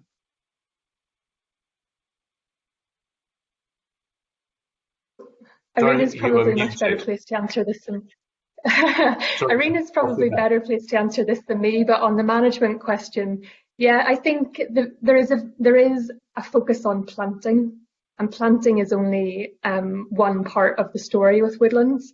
We do need to secure much better management of existing native woodlands and management that secures the restoration of our protected woodlands, for example, and we also need management that supports natural regeneration, and that's a big, in the James Hutton work, it showed that there are huge opportunities for carbon sequestration through natural regeneration of native woodlands. One of the things we need there is more deer management, and deer aren't mentioned at all in the climate change plan. So deer management benefits both productive and native woodlands. We think the target is about right, but carbon isn't always the metric that we need to focus on. And again, this was touched on before. So we're asking for about a 50-50 split in native to commercial so that you get that balance of the biodiversity benefits and the carbon benefits and the short-term capture of carbon and the long-term sequestration in broadleafs in the long term. So I can't remember what the other part of your question was. No, I think you've covered it there. I am going to come on. My next question is about deer management. So just about the management of existing woodlands. Bernahan, can you comment on that? Robbie. Yeah, sure, John. Thank you for the question. I do actually think, having looked at the climate change plan update, it is silent on deer management, and that is quite interesting, bearing in mind the profile that LULUCF gets in terms of woodland expansion and peatland restoration, where the interaction with grazing animals is pretty fundamental to success. So I do think there is an omission in the climate change plan update in recognising that deer specifically and other wild herbivores are one of the potential limiting factors, or certainly a challenge, which is not recognised within the update. We know through the deer working groups reporting to government that there's some fairly strong recommendations for change in terms of how wild deer are managed in Scotland, and the government are due to respond to that very soon. So we look forward to supporting government and working with them through that. And when you look at those recommendations which were given to government about 12 months ago, and you look at it through a climate change plan lens, we know we need to do more, both to manage deer effectively within the existing woodland stock, but also to help realise the ambition and aspirations for creating new woodland. John. Thank you. Thank you. Yes, I was going to come on to that, and I will still come on to that, and I would like to hear from Ms Russell on that. But I wonder on the management of existing woodlands, then perhaps if Mr Goodall would comment. It does seem that there's a dearth of acknowledgement in the plan about that. So Stuart, and then we'll go to Arena. Thanks very much, John, for your question. I mean, I would agree with what people previously have said. I think what we don't want to do is just focus simply on expansion. I mean, expansion is important in terms of very clearly locking up carbon, and expansion is important from the perspective of existing industry in Scotland, because we know there's going to be a falling away of timber availability in the 2030s and 2040s, something that we were flagging up in the past when we were failing to hit our planting targets, and that issue remains. But there's a real need in our mind, yes, to be looking at our existing woodland resource and saying, how can we maximise the potential that's there, including native woodland resource, which benefits from, as been said, deer management in particular. And I'd also flag up the opportunity there to start breaking down some of these barriers that exist between a sense that you have commercial conifer forestry and you have native broadleaf woodland, and one delivers biodiversity and the other one delivers jobs, because that's a complete fallacy. And at the end of the day, what we have is a spectrum here, and native woodland and productive woodland can exist on those spectrums and integrate, and you can have mixed forestry. And that, what I want to see going forward is then when we're looking at carbon, that we look at that integrated picture, but we're also looking at existing woodland, that we look at how we can protect and manage those woodlands from the point of view of being able to produce high quality wood. And it's not just energy, it's we need to decarbonise construction. We know through innovation how we can build using lower quality wood, which has been a big problem for us in the past in Scotland, where our broadleaf resource is relatively poor quality because it hasn't been managed.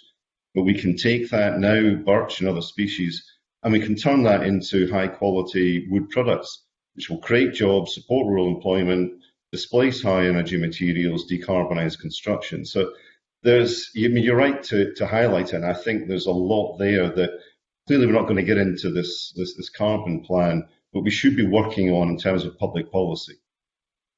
Thank you, Mr. Goodall. I think some colleagues will touch on that. If I could turn to Ms Russell now, convener, and particularly with regard to the final report of the Deer Working Group, and the role that deer management might play in climate mitigation. Can you comment on that, please, and what specific policies you might wish to see? Thank you.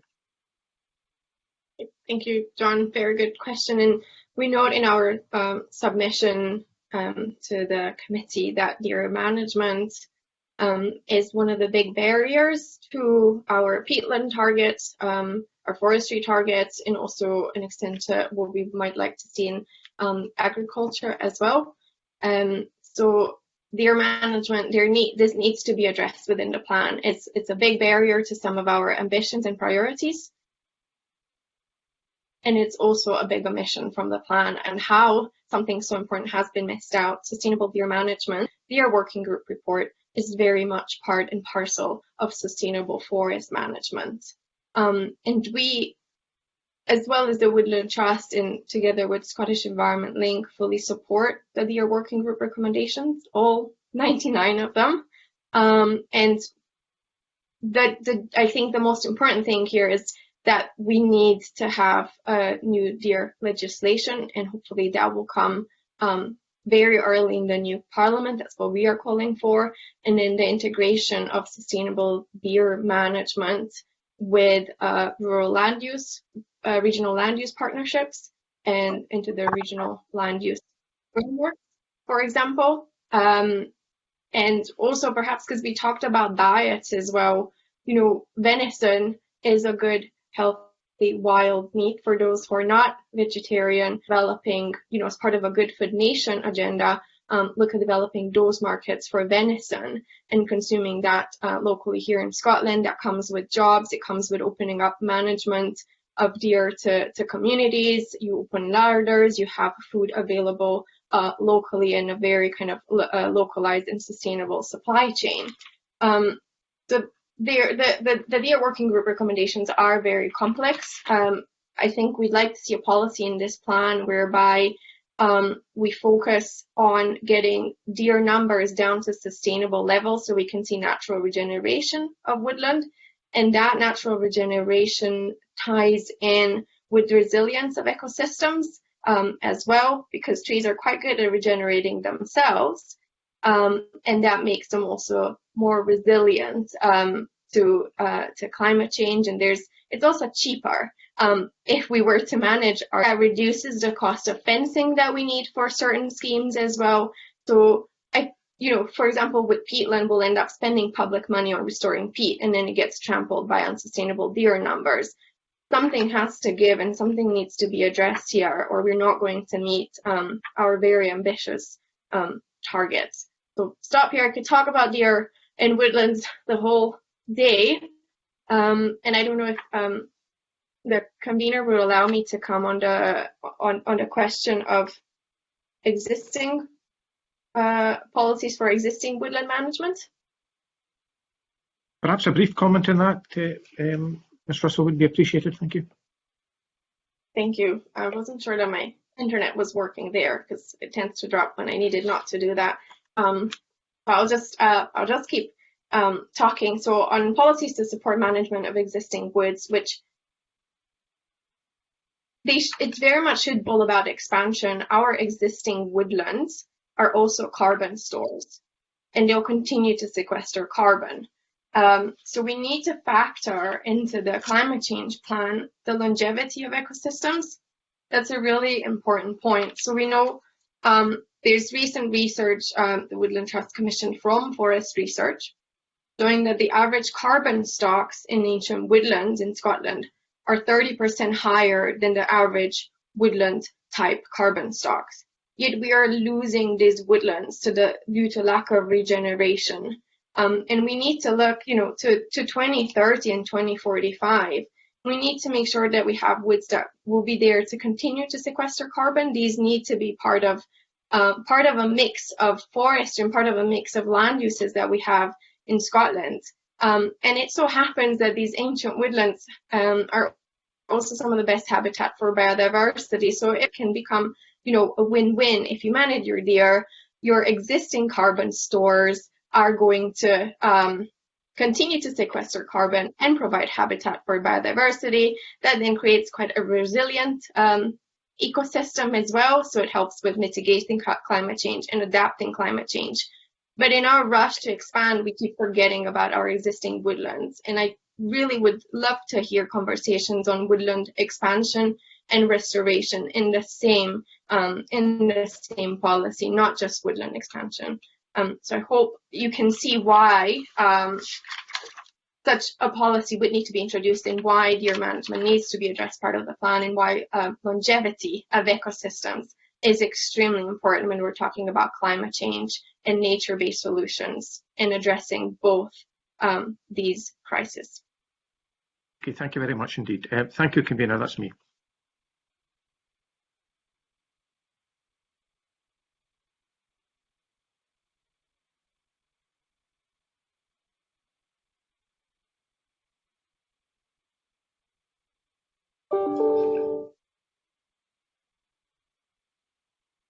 Have we lost the convener?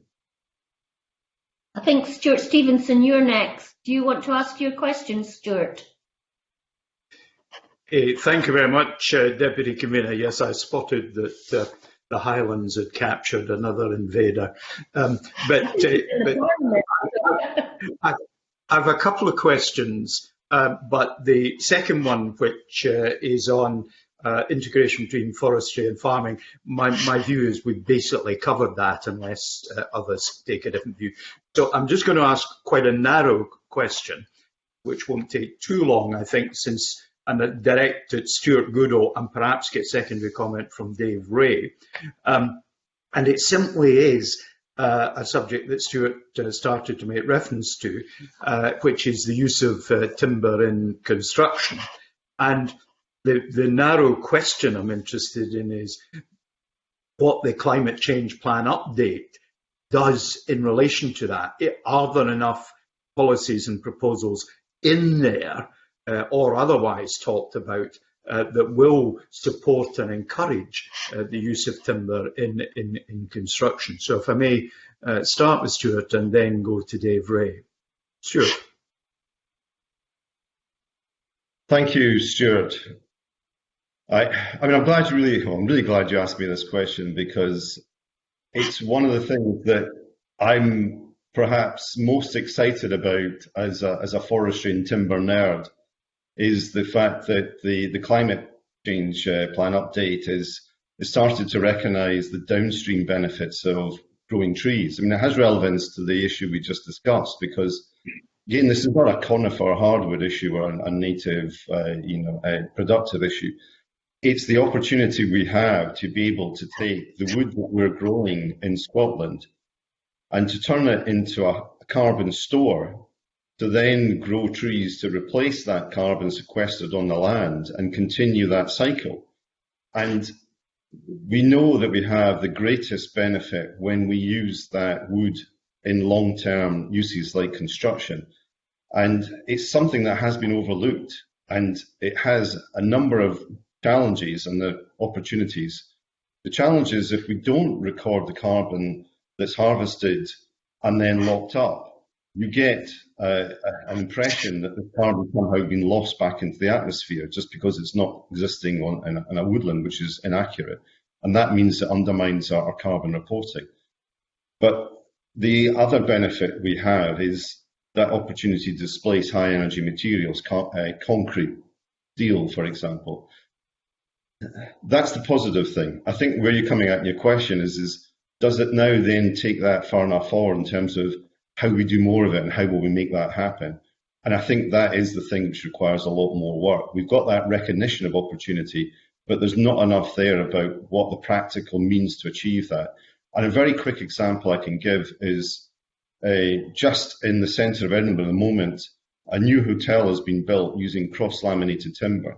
This is a fantastic product. It allows you to use quality wood of all different types of quality, including Scottish wood. We've proven that that can work. And you then create massive wood buildings, as we call them, but basically it's just replacing the whole fabric of the building with wood. That then creates a huge carbon store. It's very thermally efficient. It means you can build very quickly. You build off-site. There are lots and lots of benefits there.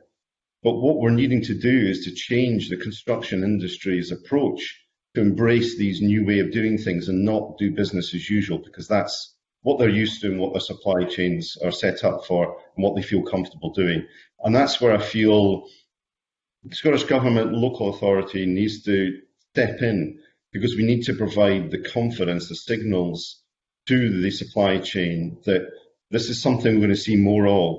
And if we do that, in this example, we would then see that cross-laminated timber being created, manufactured in Scotland, because at the moment it's imported because we lack that confidence in end market. And it's that kind of thing that can make transitional change and create high, well-paid jobs and lock up more carbon in Scotland. Thanks, Stuart. If I can go to Dave, and I wanted to specifically ask, and Stuart's just introduced the subject of thermal efficiency in wood buildings, and I actually wanted to ask about the insulation value that came from more timber being in construction to Dave Ray, on the assumption that he might be able to answer that. And in particular, are we actually counting as part of, do we understand the relative thermal efficiency of using timber in construction compared to other alternative materials such as steel and concrete and so on and so forth? And are we counting it so that we get the proper credit from it? I'm assuming Dave might be able to answer. He may point us at somebody who's better. Yeah. I don't know who's coming in there, but I want to answer this question. And everybody, I don't know what's going on. Yes, so unfortunately I have all too much knowledge on this because I'm trying to build a CLT house myself. So I can vouch for what Stuart Goodall said in terms of the CLT comes from Austria in our case, the cladding comes from Russia. So there's a real issue in terms of that supply chain, particularly downstream. I think there's been some good stuff on tree growing. So to ask your question specifically, Stuart, yeah, so the SAP reports that you have to do in terms of when you're planning your house include good data for this. So you can it's less about how much carbon is embodied. So I'm measuring that because I'm a carbon geek, but it's not something that is done as standard. What is done as standard is the energy performance, what kind of heating you will need within that building envelope. It performs really well. So CLT is just one example. There are lots of other timber solutions out there. So I guess where it shows up is ultimately in our space heating demand, so down the line. But I think there is room there, I suppose, for quantifying that carbon storage component that Stuart mentioned in terms of an increase in timber buildings as well as the substitution benefits. And ultimately, what I'd really like, and this is definitely speaking personally, is for it to be easier. So for our builders to understand, that this is something that is not a weird technology. It's something that's supported within the country, that there's a supply chain in terms of the skills, not just from the producing the CLT and other timber frames and etc., but also from the architect's perspective, from the SAP report people doing the energy report. We've got the supply chain in theory, but it's actually delivering it is something which I'd love to see just personally. But that's because it's causing me a big headache at the moment. That's me, convener.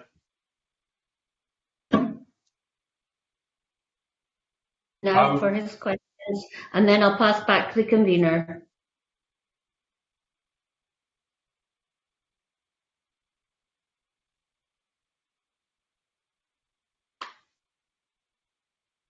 Colin, it's you.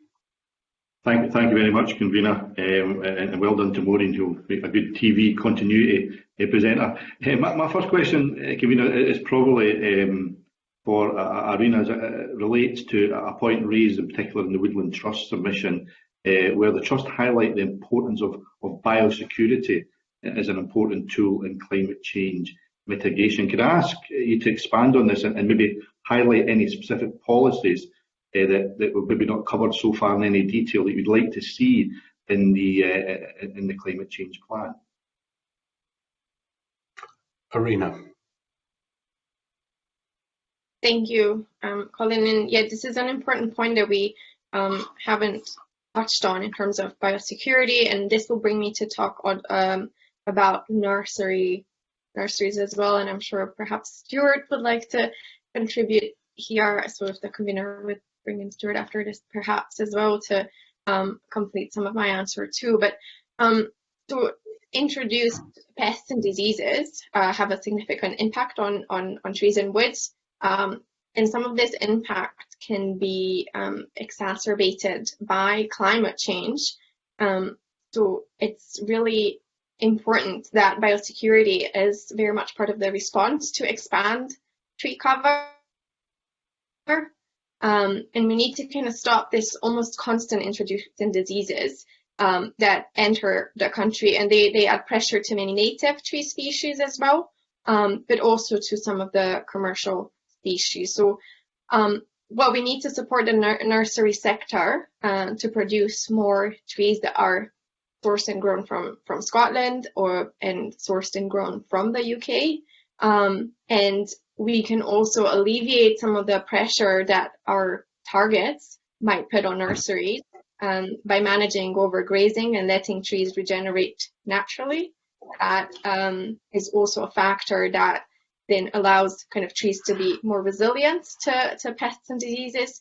And also another policy would be to create resilience in our woodlands and forests, both new and existing, by ensuring we plant or we create diverse woodlands which can be more resilient. And, you know, ash dieback, for example, and this is my last final key point here, we're predicting to lose a lot of our ash trees because of a disease that has entered the country. We need to replace those trees. Those ash trees are carbon stores.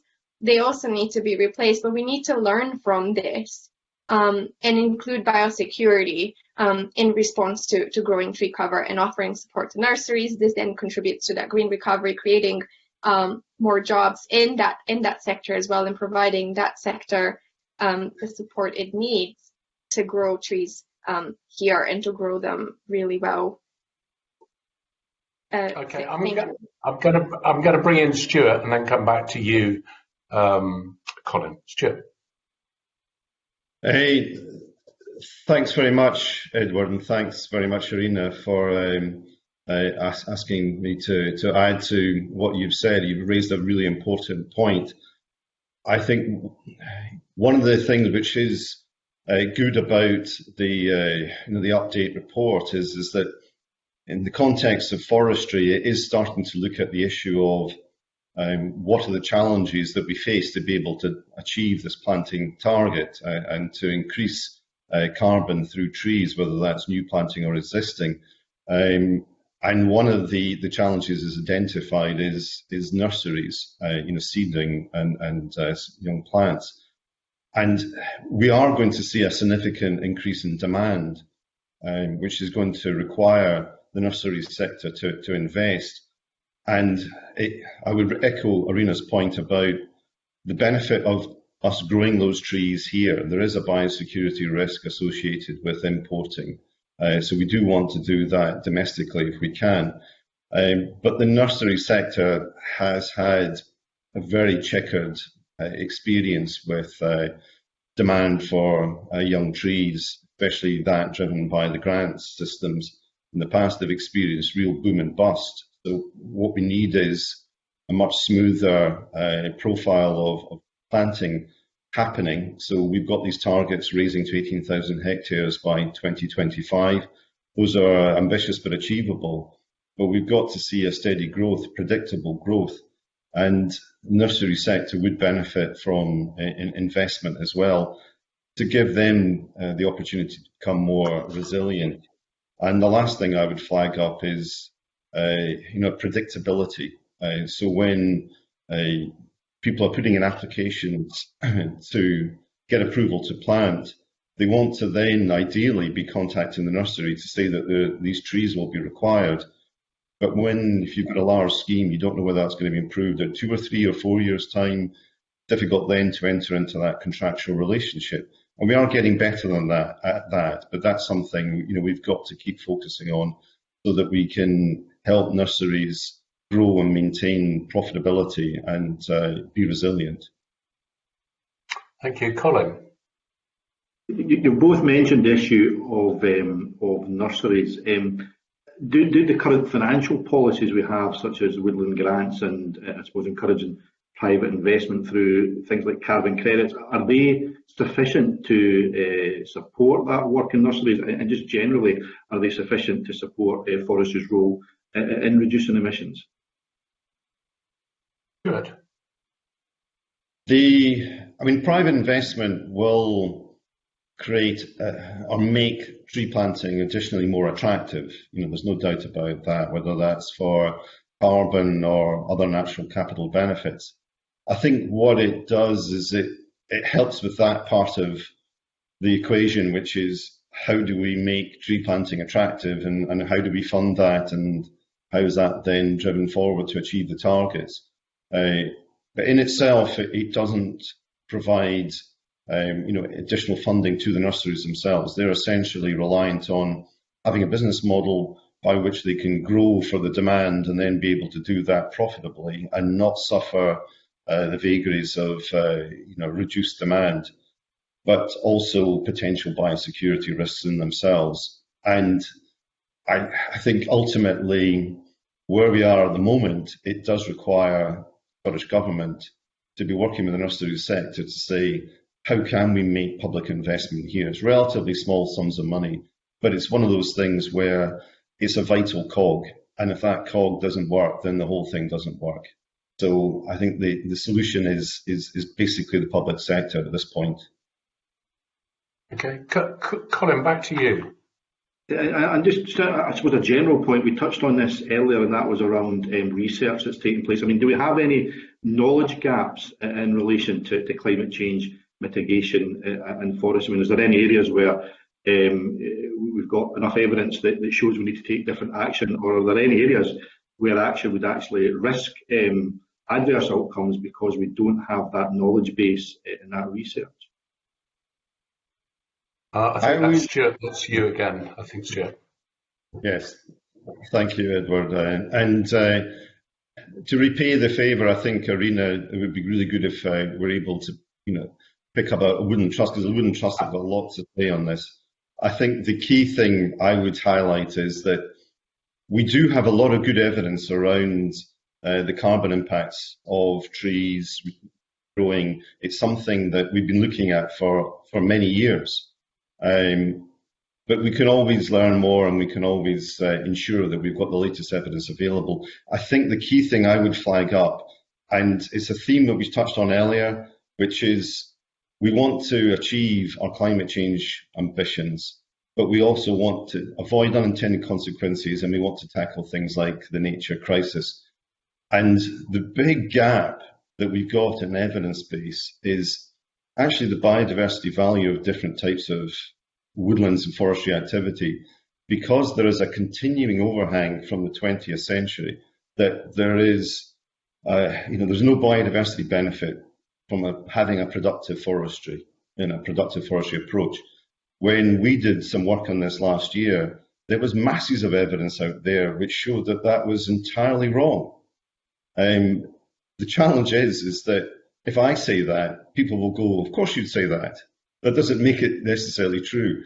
And that's where we need, the universities, forest research, Scottish Forestry to come in and to actually validate that, assess and validate that. And that would make a huge difference in terms of how can Scotland tackle these twin challenges. It seems while I've been away that a tag team has developed where you tag everyone in. I'm not sure that's going to work, but Arena, you can come in very briefly, followed by Sheila, and then I'm afraid I am going to have to push Colin for his last question. Briefly, Arena.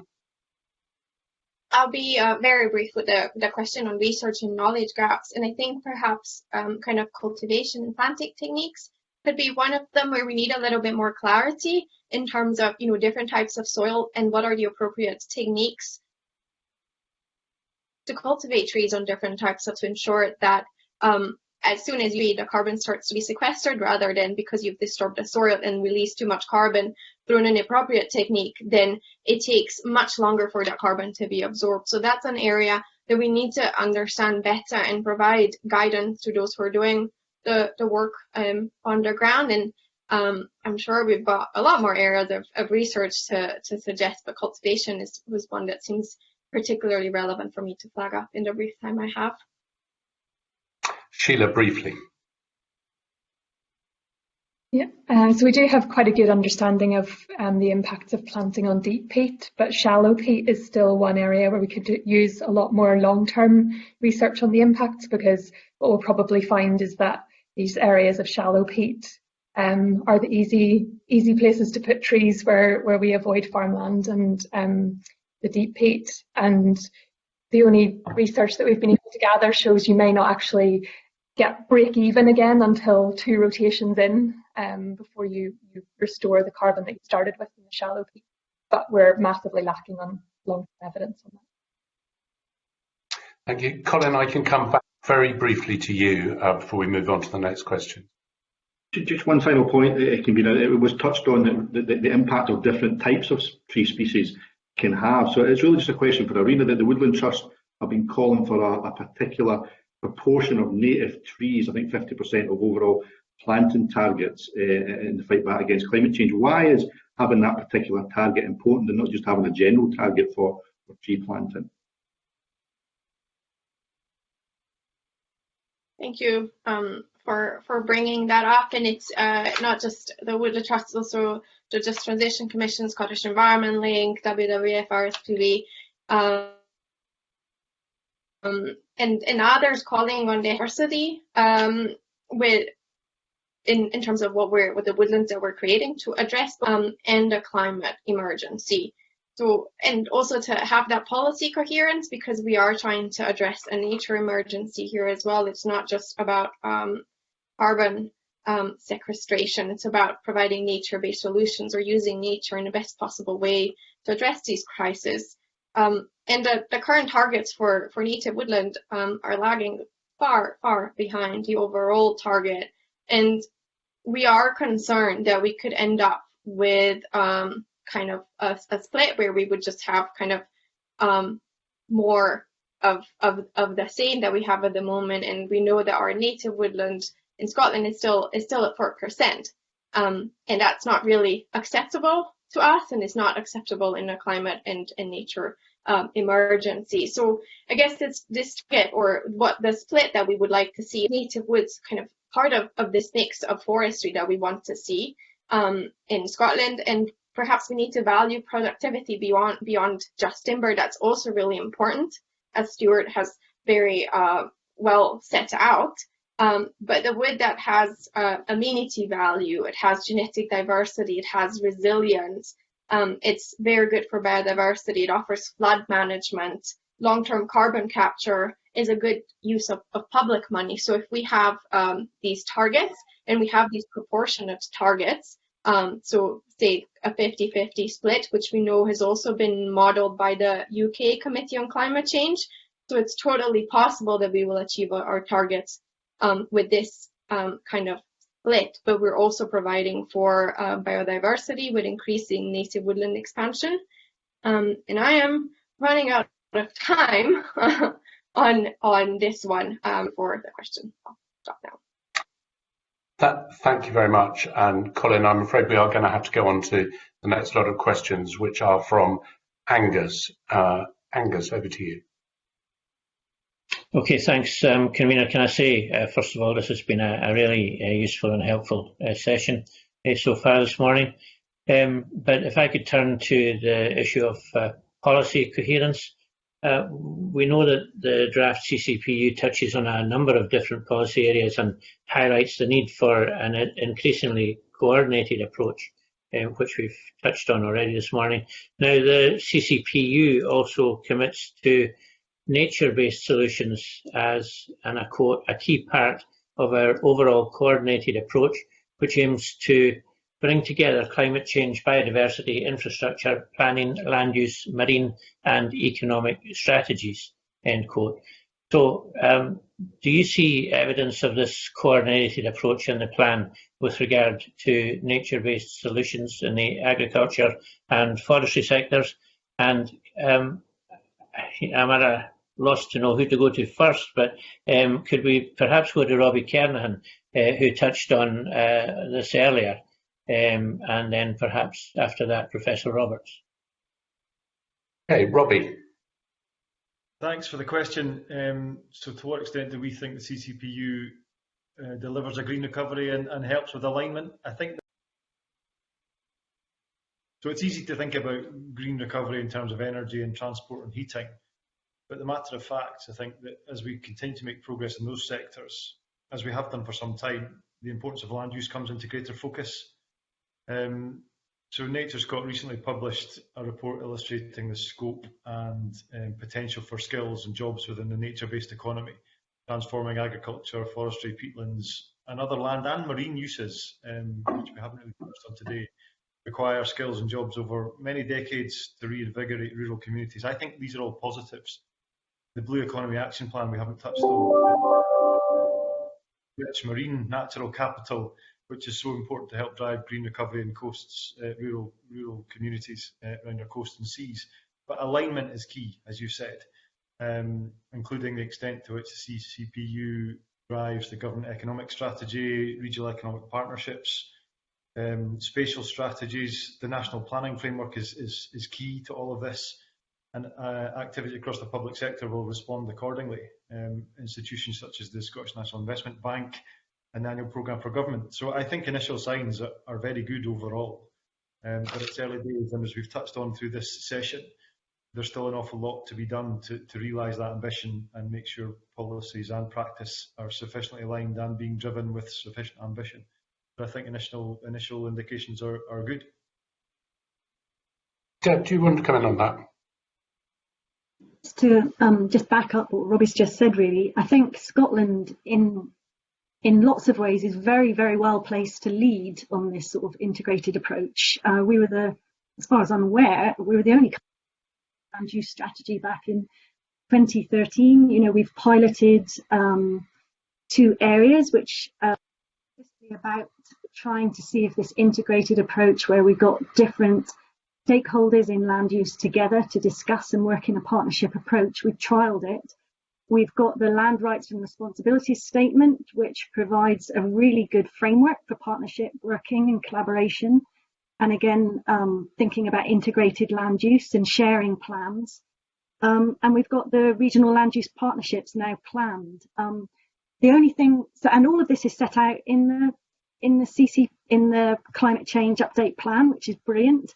It just feels like we're going, whether the urgency is addressed enough. I guess we've come back to a point which has been made before, that are we going fast enough here? Because we're now planning to pilot, I think, 2 of these partnerships area this year. But I guess if we are really going to approach this in a way which is cross-sectoral, which tries to really address the challenges that we face, we maybe need to move a bit faster. That's it. Back to you, Angus, if I may. Okay, thanks. Just a kind of general question to the whole panel. Would you say that in general the Scottish Government policies are coherent with climate change ambitions for agriculture and forestry? And wow, Angus, if that's to the whole panel, it's a yes or no answer, which I'm not sure will take you any further. Professor Ray, perhaps. Sorry? Professor Ray could answer that one, perhaps. Okay. Thanks for picking on me for that one, Angus. Good one. So the answer is we can't tell yet. So there's not enough detail in terms of the policies certainly for the agriculture sector to know that we can deliver the 24% reduction by 2030. So I think it's one of those things where part of what Scottish Government need to do is actually run those policies and proposals through models, through quantification, to say this is what it would deliver if everything went well. And that detail I haven't seen. I can't find it in the climate change plan update in terms of actually this is what the policy or proposal will deliver. So we need that information. And if all of that adds up, to the 24% reduction for agriculture or the increase in sequestration for land use, then the answer would be yes. But at the moment, I don't think we've got enough information to be able to answer that yes or no. Thank you, Dave, and thank you, Angus, for allowing me to move on to the next questions, which come from Jamie Halcrow-Johnson. Jamie. Thanks very much, convener. Good morning to all the panelists. I'm very conscious of time, so I'll be quick on this. We've already mentioned, or we've already touched on the topic that I was going to ask around. Sheila spoke, I think, about food procurement and some of the missing opportunities, and Ruth talked about kind of future policies and what we needed to see around that. So my question was around the update plan. It knows the development of cross-cutting approaches to food through the Good Food Nation policy. So can I ask perhaps Ruth and Sheila to look at to describe what changes in the wider food system are needed to support a just transition to low carbon food production and consumption? Should there be policies in the update to support this, and what issues and concerns you may have with those? Okay, Ruth.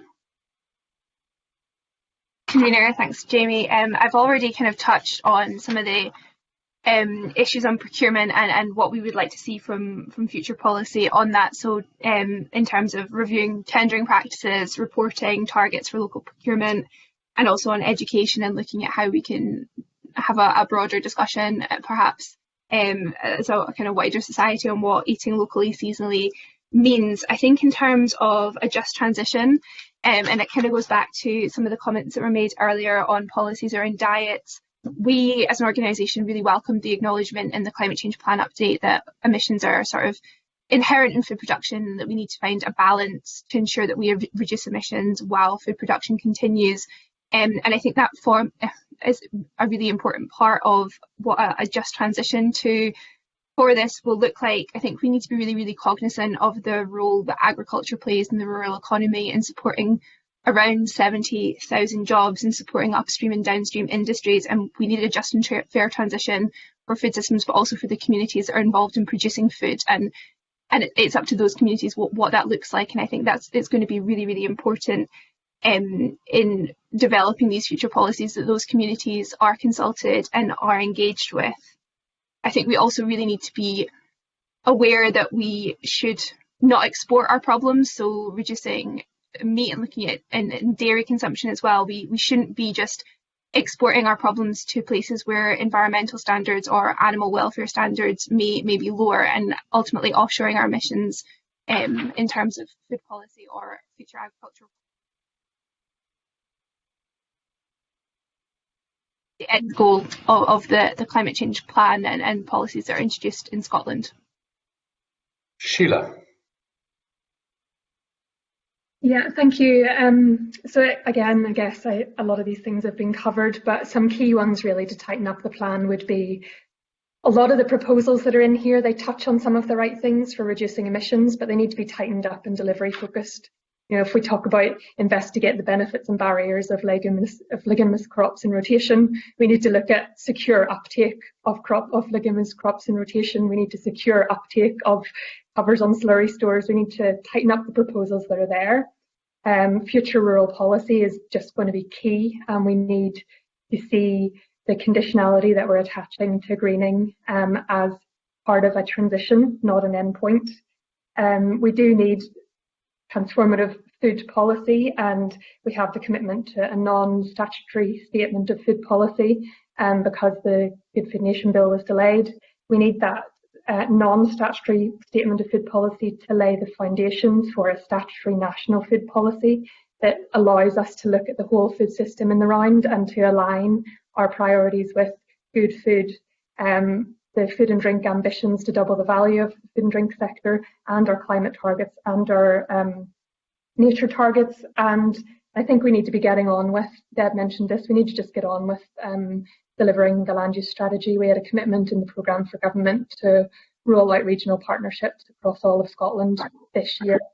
And I have a commitment to a couple of pilots. So we're going backwards. The land use strategy is our way of looking at land use in the round and identifying ways that we can depolarise the debate between things like trees and farming and look at integrated approaches that deliver multiple benefits. Okay, Jamie, briefly back to you. Thanks very much, Kavita. The last question I have, and you may want to direct it to whoever, but perhaps Professor Roberts. The update proposes large-scale land use changes to meet land use needs for food production, forestry, peatlands and biofuels, as we've covered. Is there evidence within the policies and proposals of how this process will be managed? If not, how can the management of land use change be strengthened? We've obviously heard quite a lot about the lack of clarity on some of the future policies. So how can we make sure this is done better? Deb, it's that for you, I think, yeah. We haven't dwelt on as much as we could have this morning, I guess, is the potential for non-policy driven support for large-scale restoration.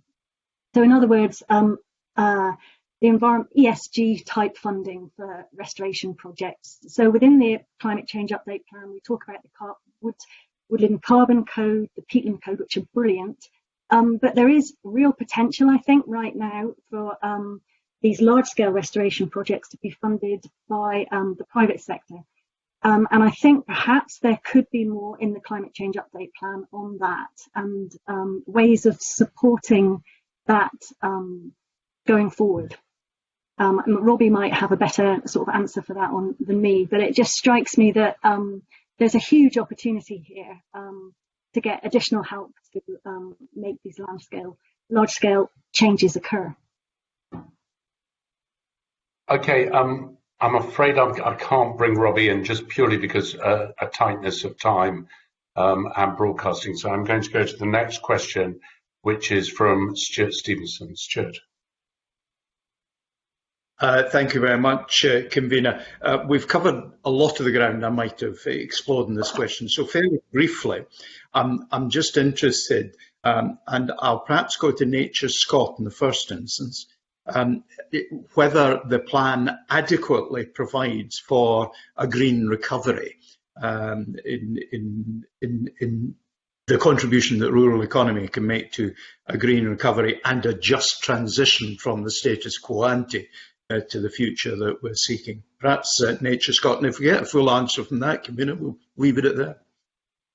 Okay, Robbie.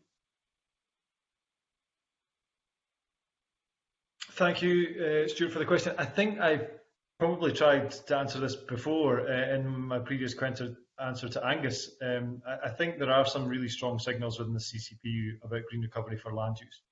It is ambitious and it is challenging. And I've highlighted where the opportunities lie in terms of skills in the nature-based economy. In terms of the just transition, again, I'd made comments previously about the need to make sure that those people that are doing the hard work are the ones that receive the support. There's an awful lot to be done in terms of both in agriculture and capacity building and clear policy signals to drive that cultural and behavioural change, not just within farmers themselves, but in with farming advisory services and government indeed themselves as regulators of the scheme. But coming back down to that important point about behavioural change, I think my reflection is that the CCPU does show ambition, but we must not shy away in recognising the cultural challenge here in terms of transforming land use. There are huge opportunities, and giving a case in point about an example, regional land use partnerships, an important opportunity to progress and provide absolute clarity locally.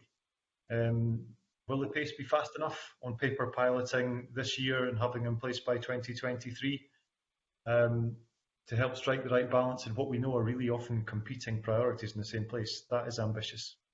So I think the message from Nature Scott is that government and everybody involved in land use really need to get our skates on. Thank you, Robbie, and that's probably a good place to leave it. I'm bitterly disappointed that the parliamentary broadcasting systems excluded me from asking any questions, which was annoying because just at the critical moment I was cut off. I can't remember who was on at that moment, but I don't know whether you should be thankful or not. But I think my concern, and I just leave it as a passing thought, is making the balance between food security, security of our resources for our industries, including particularly the forestry ones, and security of our environment. and how to make the balance, which I think we've heard from everyone this morning, is a huge challenge. And I think Robbie's comment at the end that we need to get our skates on is an appropriate place to leave it. So thank you all to the panel for all your input this morning. I thoroughly enjoyed the 98% of it that I saw, and I'm disappointed I missed the 2% in the middle, but thank you to Maureen taking over. So thank you to the panel, and we'll move on to our second item on the agenda, which is the consideration of 1SI as detailed on the agenda. Now, no motions to annul have been received in relation to this instrument. Does any member have any comments that they wish to make on this instrument? I'm not seeing any indications that there are. So I therefore propose that the committee doesn't want to make any recommendations in relation to this instrument, and that's the way we'll take it forward if that is agreed, and that is agreed. So the third item is a consent notification in relation to one UK statutory instrument as detailed on agenda item 3. This instrument is being laid in the UK Parliament in relation to the European Union Withdrawal Act 2018. The following issues were brought to our attention in the papers. The committee is only being asked to consider those elements of the SI which relate to wine, and the Health and Sports Committee are considering the remainder. Does any member wish to make any comments? I'm not seeing anyone, so does the committee agree to write to the Scottish Government to confirm it is content for the UK SI referred to in, content for consent the UK SI referred to in the notification be given? That is therefore agreed. We are now going to move into private session to discuss the evidence that we've heard, and I'll encourage members to move over to Teams. As that concludes the private bit, I suspend the meeting while we move over, the public bit, I suspend the meeting while we move into private session. Thank you.